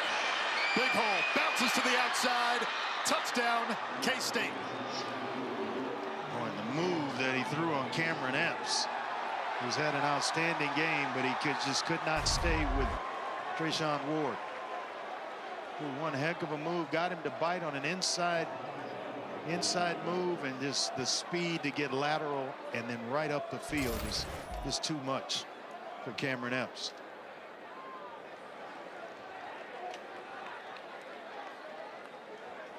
Thinking about going for it here. Now, obviously, they're backing up. There's a flag down. After the play was over, unsportsmanlike conduct, number 9 of the offense. That foul will be enforced on the kickoff. That's number 9's first unsportsmanlike in the game. Got to keep your head in that situation. Where were we? We saw a celebration that essentially cost the team a ball game.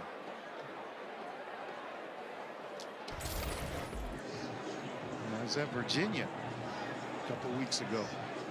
When you're trying to go for 2 here, you got to do it when they off the kick. You'll get to run the play here, but on the kickoff, that'll be, you're gonna have to do it backed up. This to make it 26-15. Jackson in motion. Howard will keep it, and he's in, so the 2-point conversion is good. And Kansas State now down by 11, 17 seconds to go in the third. Nice job by Sennett and his block off the edge. Bring him all the way across and kind of, it's not a knockout block, but just enough to get Will Howard into the end zone. 17 seconds to go. 26-15, and now Andre, think about earlier in this quarter, 4th down and 8. Kansas State elects to go for it when they could have kicked a field goal. Had they done that, it's a 1-score game if that field goal is good. Instead, bad snap. Oklahoma State takes over, and it's the Cowboys who went down the field and ended up kicking a field goal. Yeah, with that penalty on Ward, now it's going to back Kansas State up, and any type of positive return is going to give Oklahoma State excellent field position, and that's what we saw. That was the difference in that Virginia game. So, going in for a score after the score, and then we had this exact same situation, which wound up costing Virginia the ball game. And a couple of Fridays ago, NC State was the team that took advantage of a short field on a kickoff. Nixon.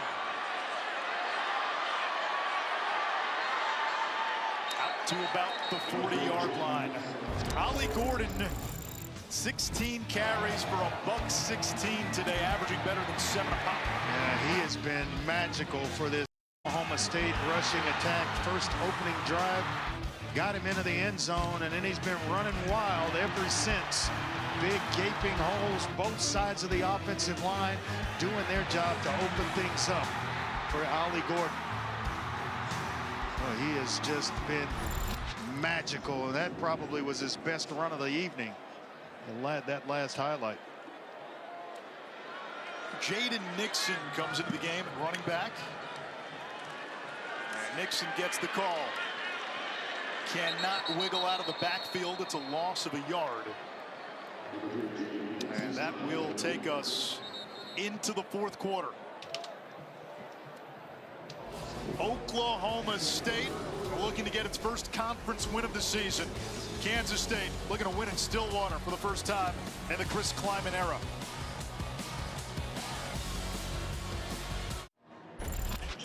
Coach, why has Ollie Gordon been so successful in the run game? Well, I think he's doing a good job of getting downhill, and we've covered guys up a little bit, which has helped. We've been able to throw the ball down the field some, which helps with the running game just a little bit. What's the point of emphasis defensively down the stretch?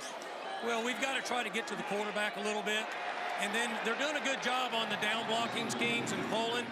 We got to rally to that a little bit quicker, try to get them shut down in the run, and then find a way to get to the quarterback on third down. Thank you, Coach. You bet. The fourth quarter starts with an incompletion, and it's third down and 11 now. Ollie Gordon into the game at running back. Alan Bowman just 2 for 6 in the second half.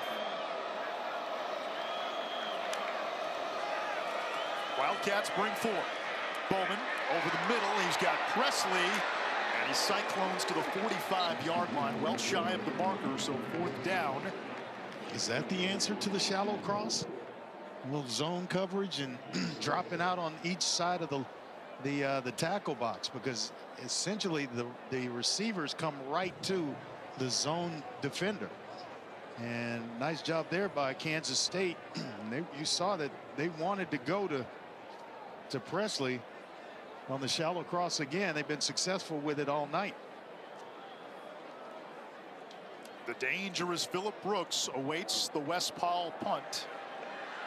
And a fair catch is made inside the 20. Kansas State football down 11. Still plenty of time in Stillwater.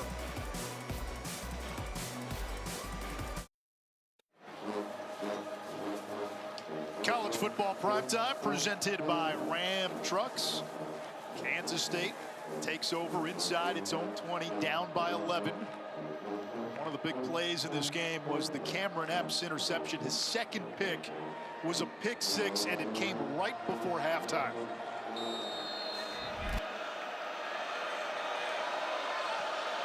Out of an empty set, Will Howard to the air. Down the seam for Sinnott, and he can't get there. Boy, Sinnott pulled up, didn't think he was going to get the ball, and then all of a sudden Will Howard goes there. If he would have just kept running, he runs right through the ball, just throttled down just enough. After he gets past the defender, he slows down, and then he's got to try to get it going again, and is about a half yard from making one of the biggest plays in this game for Kansas State. Instead of 2nd and 10. Howard keeps it. Turns the corner and sets up a 3rd and about 4. And it took everything he had to get away from Xavier Benson, the linebacker, who was out of this game the last series, but good to see him back on the field. Coming into the game, Kansas State fired at 54% on 3rd down. Tonight, 3 for 10.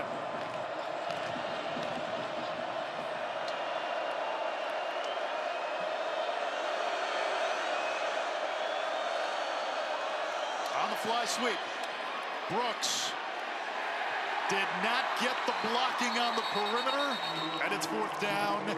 Cameron Epps again. Boy, everything about Oklahoma State's defense coming into this game told you they're going to give up a bunch of points. They're going to get hit over the top. One of their best cover men, and Andre, they're going to go for it, is out of the game, and they're going for it here on 4th down because they know there are very few opportunities left in terms of possessing the ball. 4th and 3, over the middle through the hands of Giddens, and Oklahoma State will take over. at the 26-yard line of K-State. And Anish, every quarterback has got to know his personnel. You throw a bullet to DJ Giddens at close range, not going to handle it. Couldn't handle it, and now it's Oklahoma State's ball with great field position to start their drive at about the 26-yard line or so. What did you make of the call to go for it? Okay with the call. From inside your 30? But, yeah, you've got to run something a little more sound than that. It looked like Giddens slipped coming out of the backfield, and he had a 100-mile-an-hour fastball coming at him. There's no way for him to get his hands up in time.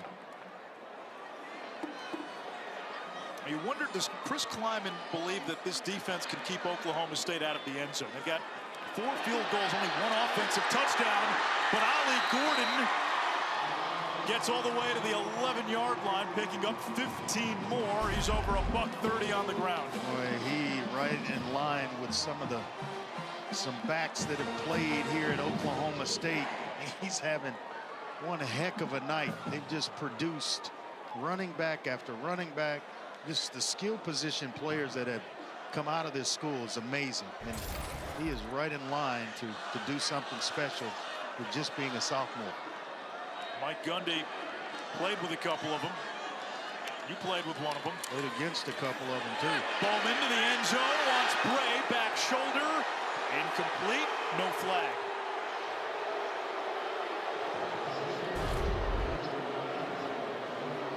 We're trying to go to the big-bodied receiver and Jaden Bray, working against the smaller corner in Garber, who has fought and battled all night long.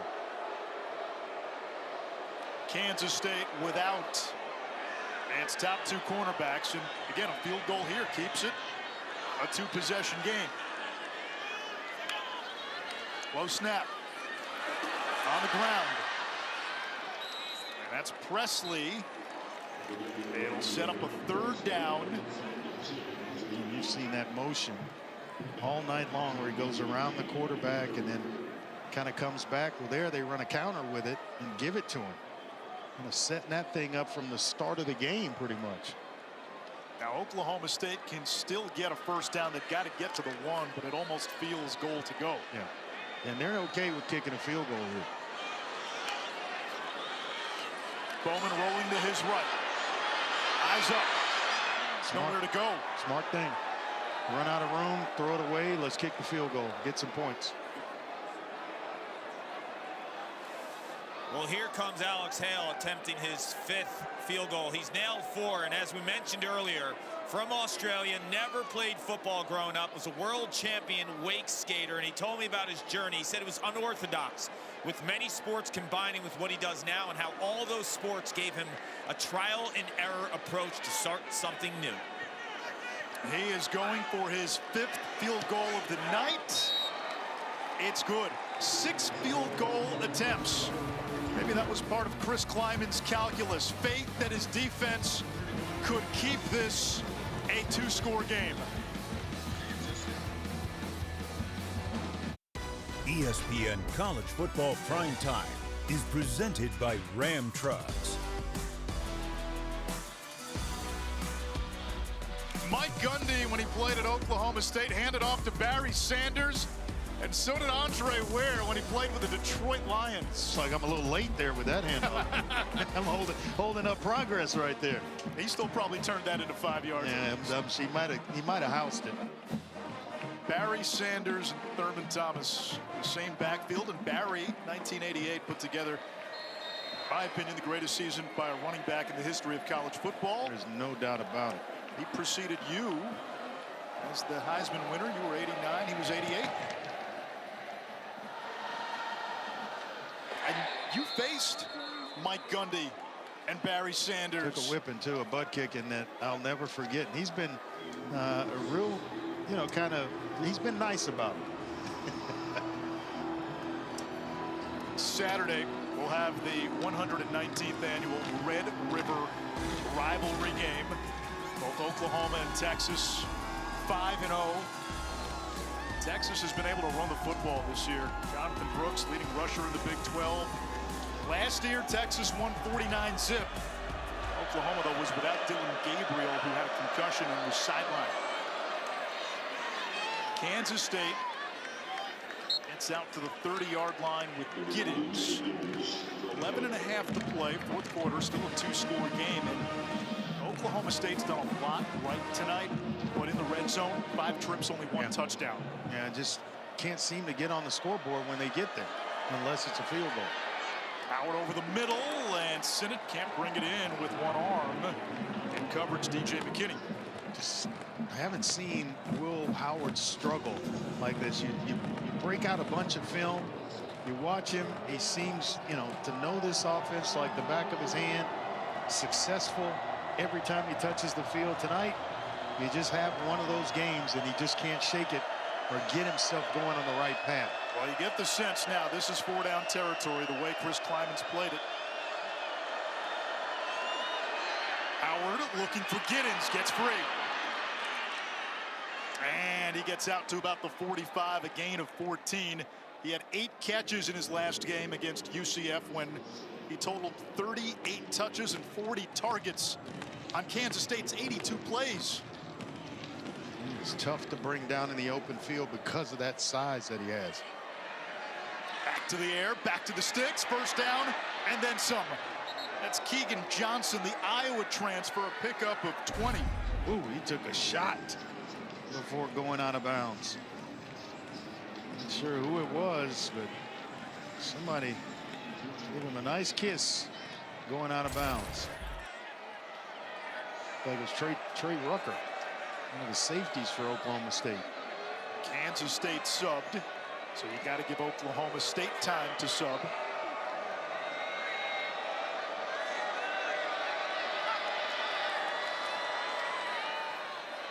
Howard to the sideline, off the hands of Brooks. These receivers at Kansas State, you've got to run routes full speed all the time. And I saw Sinnott pull up. I saw that one with Brooks kind of coasting into his route and then had to try to hit the gas to go get it. If you're already on the gas, then let me slow you down. Don't make me have to speed you up with it or ask you to speed up. I don't know how many times I've said that as a AAU basketball coach. This is a design quarterback run, and Howard only got a yard. We have called Nicholas Martin's name quite a bit. He's got close to 15 tackles tonight. And for Will Howard, pedestrian numbers tonight. Last year against Oklahoma State, he played the best game of his career. Just 50%. He came into this thing completing 65% of his passes. Just, it's un-Will Howard-like. Again, 4-down territory from here. Howard on the keeper. Inside the 10. And a touchdown saving a tackle by Cam Smith. And that's one thing that he has done well tonight. And that's pull it down and run with it. A 70-yarder, and then he comes back with this thing, with this one. Excellent job if you can get Big Gillum out in front to just throw a block on somebody. That's a gain of 29. Howard again gets a block from Sinnott, and he's in for 6. I really like Sinnott as a player.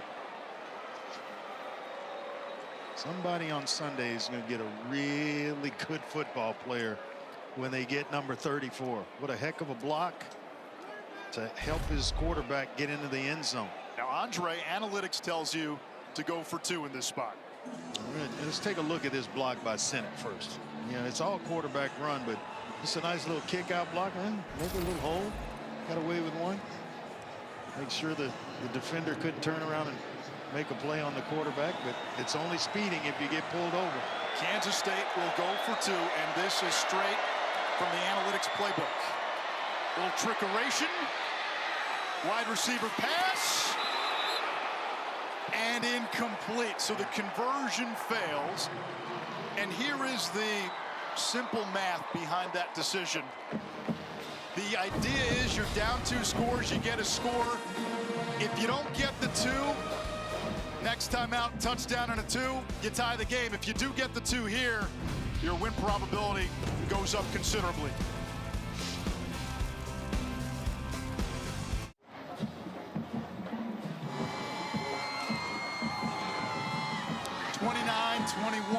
Oklahoma State on top of Kansas State. Andre was told there would be no math, but math is now involved. Always when you're keeping score. And this kick goes out of bounds, so Oklahoma State will get it at the 35. Free kick out of bounds. Ball be placed at the 35-yard line. First down, Oklahoma State.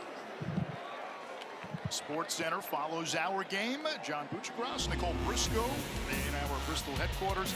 They'll preview week 6 of the college football season, yes, including Oklahoma and Texas. And at the halfway point, what you have to stop and savor in this college football season, plus an inside look at Niners-Cowboys, the marquee matchup of week 5. It's all coming up next here on ESPN and on the app. So, again, Chris Kleiman's decision to go for 2 after that last score.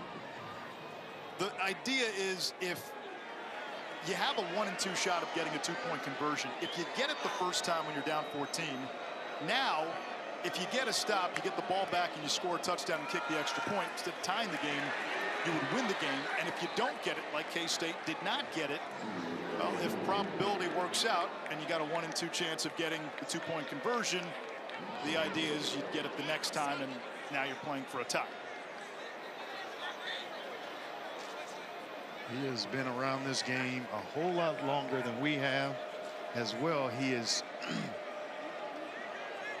been in these situations before. He knows his team, what to trust, in terms of the defense and so on and so forth. So there's a method to what he's doing. None of that matters if Oklahoma State scores a touchdown here, right, a field goal to make it a 2-score game. Ollie Gordon got a couple of yards, so 3rd and 8 coming up. The Cowboys have run it well today, 179 yards on the ground against a defense that was top 10 nationally against the run coming into the game.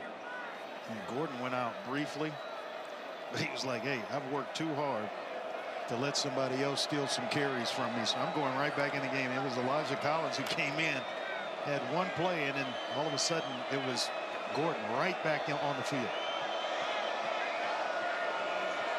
Rashad Owens having a career night in motion. Bowman's throw, it's caught, it's a first down.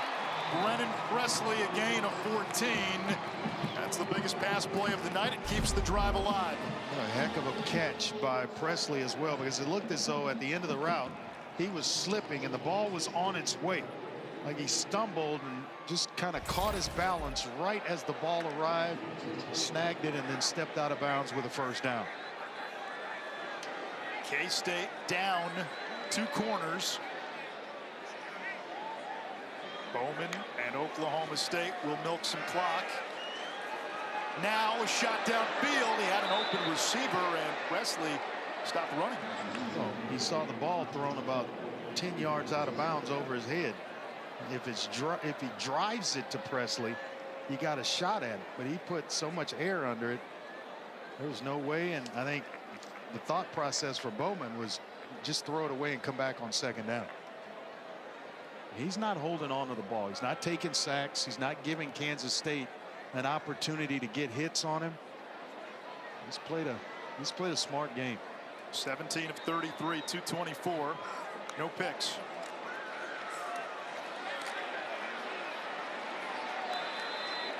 Gordon does not get far. 3rd down. And this is where, if you're Kansas State, you've really got to be big here, because you don't want to give up enough yards to where Mike Gundy thinks about going for it on 4th and short.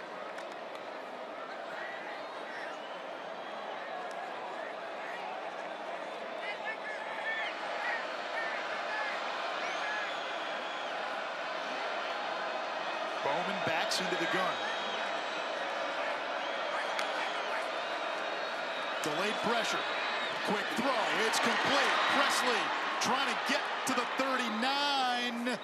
And he's going to be about a yard shy. And Andre, you're of the belief. You tipped your hand. Go for it. Yeah, go for it right here. And the way you've run the football with Gordon for most of the evening, there's no doubt that's who I'm going to put the ball. I'm going to put it in his hands.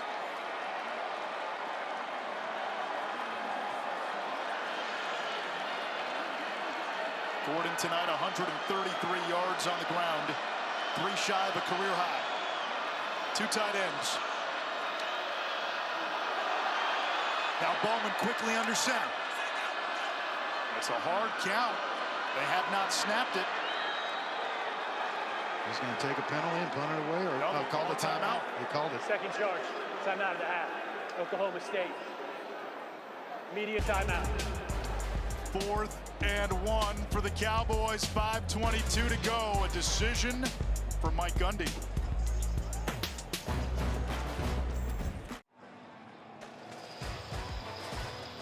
Fourth down and 1 after the timeout. Oklahoma State brings its offense out on the field. Ball on the 40-yard line. They need the 39 for a first down. Bowman is in the shotgun. Now they get the tight end under center, and Josiah Johnson sneaks ahead, and he looks to have, let's see, it depends on the spot. Hang on. It's going to be really close. On the initial push, it looked like maybe, and then when the referee came from the far sideline, he had to get the 39. He did not. Now, if you're Oklahoma State, are you trying to challenge the spot? Let's see if they look at the spot. Johnson needed the 39. He gets the push. The previous play is under further review. They will look at this upstairs. And these spot plays, Andre, from what we've seen in the past, and I'll bring in Matt Austin. Matt, so often these are the toughest plays to overturn. Yeah, they really are, because one, you need a shot right down the line to be able to tell, and you need to be able to see the football in relation to the line. And with the massive bodies like this, I haven't seen a shot yet that shows everything that you're going to need to see to make a change. That's a great point, Matt, because that's exactly what I was looking for in the replay, was where's the football? And from the time he takes the snap, you cannot find it. He doesn't get enough push to get him well past what would be the 40-yard line. So I'm not sure he got to the 39, and without any clear indication of the football where he would be, or where it would be, it's just not enough to change it. The line to gain was the 39. You see Gordon coming in, the push from the backside. Johnson, the tight end, taking the snap. And Johnson, by the way, was a high school quarterback. In fact, he was a backup quarterback to Mac Jones. Mac Jones. Yeah, with the Patriots. It's a good point. Spent 5 years at UMass before transferring for a super senior season here to Oklahoma State. Matt, I have yet to see anything that would overturn this call. I agree. I think they're going to have let this call stand.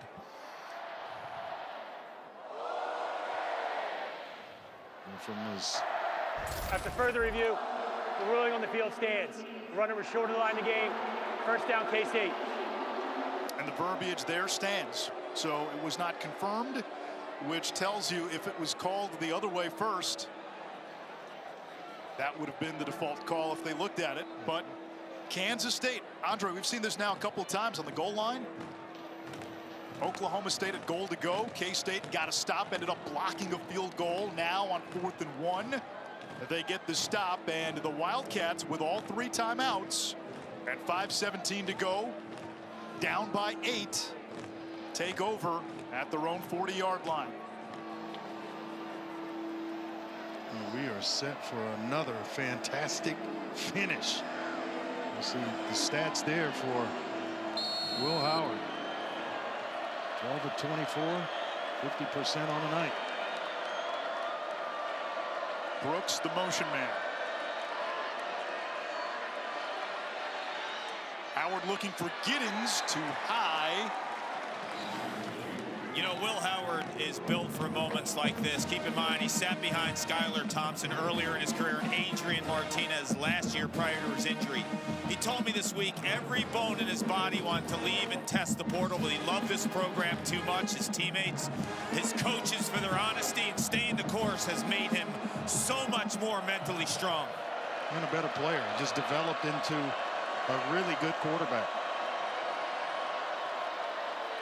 Giddens ran into a mass of black.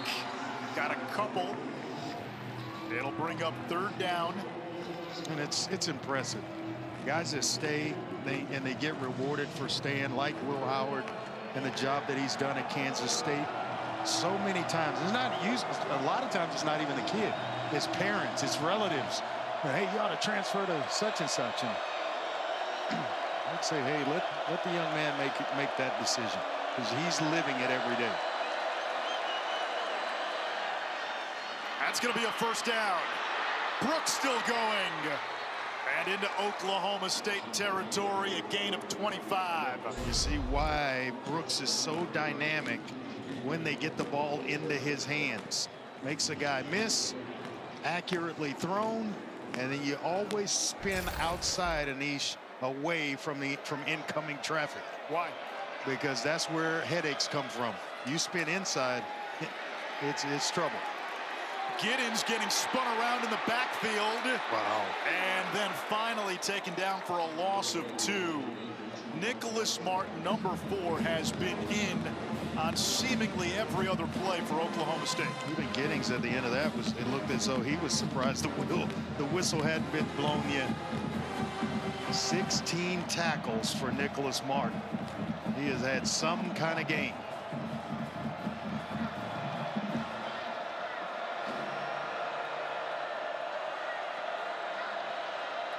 Out of an empty set, Howard spins away from trouble and flushes it out of bounds. You got instant pressure from one of the Cowboys, and then Colin Clay shows up afterwards and forced that throw away. Now 3rd down and 12, and it is 2 down territory. So you're trying to get, 4 down territory. You're trying to get at least half of this back to go for it on 4th down.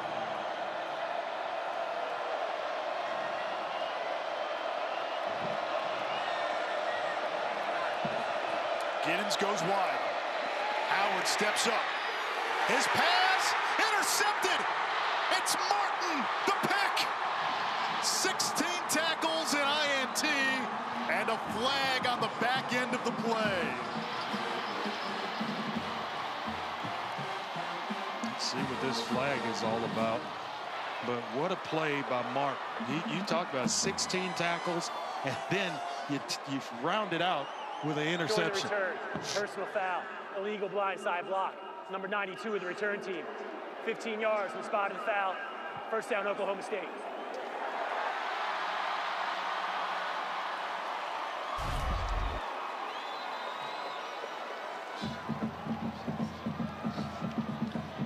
There's Martin, and just reads this thing perfectly. He's going to pick up Sennett. Ball's going there, and he's just reading the eyes of the quarterback the entire time. And Will Howard stayed on Sennett. That's his, has been his go-to most of this game. He, along with Phillip Brooks, he chose Sennett then, and I tell you what, Nicholas Martin did one heck of a job of stepping in front of that one. That's a Friday night. Now, Kansas State does have all 3 timeouts. Not over yet.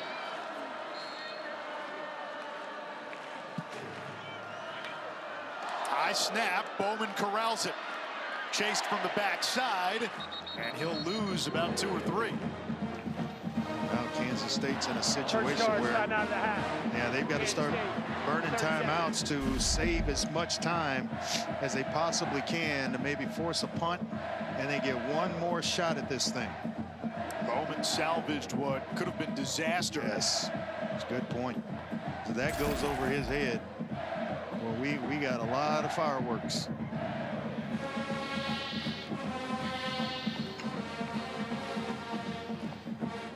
Kansas Kansas State last won in Stillwater in 2017. Back then, they beat a top 10 Oklahoma State team. Last year, K-State beat Oklahoma State 48-0. That was in Manhattan. 70th meeting all time. They surely weren't going to let that happen tonight. Not the way they came out, played, and the effort that this Cowboy team has given on both sides of the ball.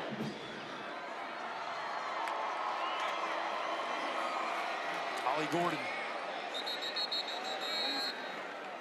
got back to about the original line of scrimmage and then maybe a half yard. Timeout Wildcats. They've got one left. It's 3rd and long with 3:15. Gordon has had some game there in traffic, covering the ball up with 2 hands, making sure it doesn't get popped out and end up on the turf. There's a lot of time left. Yeah. So if you're Oklahoma State, you're throwing it here on 3rd down? I think so. I think you certainly can, but I'm going to be, I'm not, but you tell Bowman, don't be late going over the middle. As well, I would move him because he's athletic enough to where you move him and maybe you can run him or you give him the option of throwing it, but I would not sit him in the pocket and maybe subject him to being blindsided.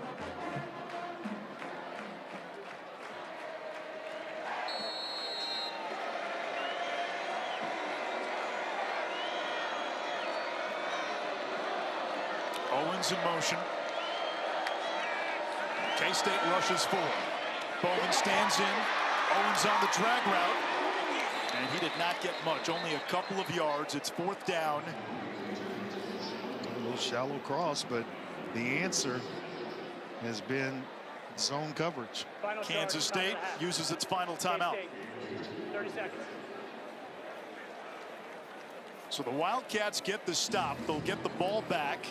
Remember, once that clock gets to 2 minutes, you go back to the old college football rules and the clock will stop momentarily on a 1st down. You got to feel pretty good if you're Brian Nardo, Mike Gundy, about how this defense is played, but there's still playmakers across the field from you, and guys like Phillip Brooks, Ben Sinnott, Giddens, they're all capable of putting one in the end zone. And the guy waiting to return the punt has 4 punt return touchdowns, Phillip Brooks.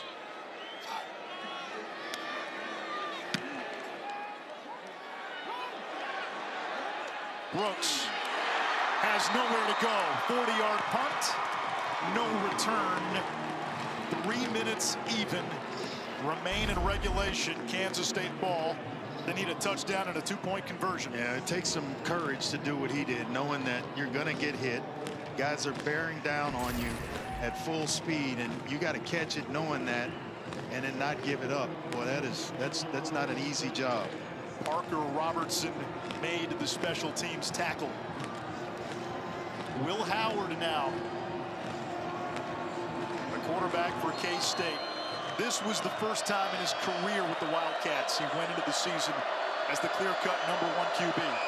13 of 28 tonight, 133, a touchdown, 3 picks. Underneath, he's got Giddens. And a pickup of 8, 2nd down and 2. Clock will run. Kansas State out of timeouts. Yeah, this is basically the 2-minute drill for Kansas State. You need a drive starter. That's a pretty good one to get this thing going. Complete. It's Keegan Johnson trying to get out of bounds. He does, I think. A gain of 11, and it stops the clock with 2:34. With the 1st down. Plenty of time here. Kansas State operating without timeouts. And when and if they do score, you got to go for 2. Now the clock starts on the official snap.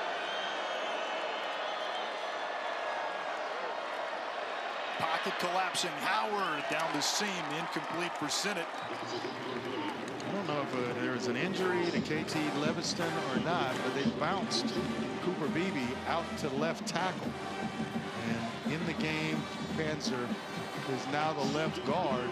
They've kind of reshuffled the deck up front with Beebe out at left tackle. Now, he started his career as a tackle, so he's comfortable out there, but he's been inside most of this year at guard. They have. bumped him outside a few times this year due to injuries. Howard launches deep downfield. What an effort by Garcia. Intended for Garcia. Guess who was in coverage, Andre? I can only imagine. Cameron Epps, maybe? Number 7 on the back end in coverage against R.J. Garcia. And nice job there by Epps, who's had an outstanding game in his own right. Both he and Nicholas Martin. You can kind of circle both names for co-MVPs of the night. 3rd down and 10. 4-man rush. Howard steps up. Over the middle, incomplete. Wanted Giddens. He was covered by Martin. It's 4th down with 2:03 to go, and this is the ball game. Boy, touch passes have been his Achilles heel most of this night, and it's to Giddens. And a guy that you just want to touch that one, just a little bit of flick of the wrist to where he can catch it easily and run. But if you throw it hard, there's no way he's going to come down with a catch. Wildcats 1 out of 3 on 4th down tonight. Giddens goes wide. 4-man rush. Incomplete. Batted down. Colin Oliver. Oklahoma State takes over. The defense comes through again. Nice job. Kind of been waiting on him. He's the team's best defender, but he's been quiet. Excellent pass rusher, and all Colin Klein talked about, I'm like, who over there concerns you? It's number 30. Everybody's talking about number 30 and Colin Oliver. And the guy he beat there to get his hand up was Beebe. Cooper Beebe. Well, that was one heck of a matchup. The two of them going at it. Beebe at left tackle and Colin Oliver on the line of scrimmage right across from him. Kansas State cannot stop the clock.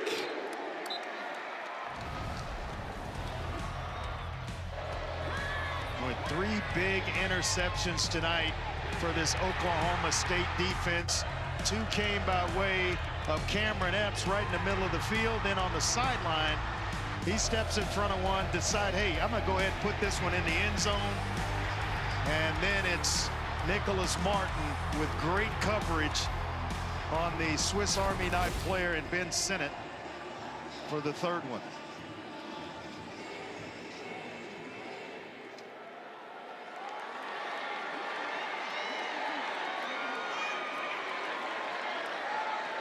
And it's just Anish take it down under 5 seconds. Snap the football. 2 more or 1 more, and it ought to be just about over. What did we learn about Oklahoma State tonight? I think don't read what's printed, and pay attention and watch the film, because this is still a good program with a good leader in Mike Gundy, good players that will, you got to button up and play when you come in here, certainly, or when you play Oklahoma State anywhere. This was a team that just a few weeks back lost convincingly at home to South Alabama.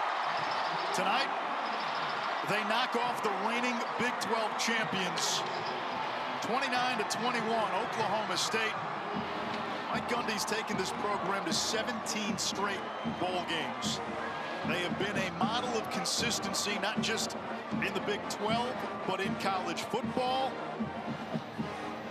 31 new scholarship players this year. 50 new players overall in the program, which is why he decided to operate like an NFL team in the preseason, those first 3. A lot of players playing, 3 quarterbacks, 3 running backs, receivers all over the place.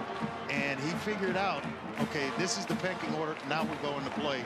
And had his best outing against Iowa State. Just didn't show up on the scoreboard. And Mike Gundy is with Paul Carcaterra.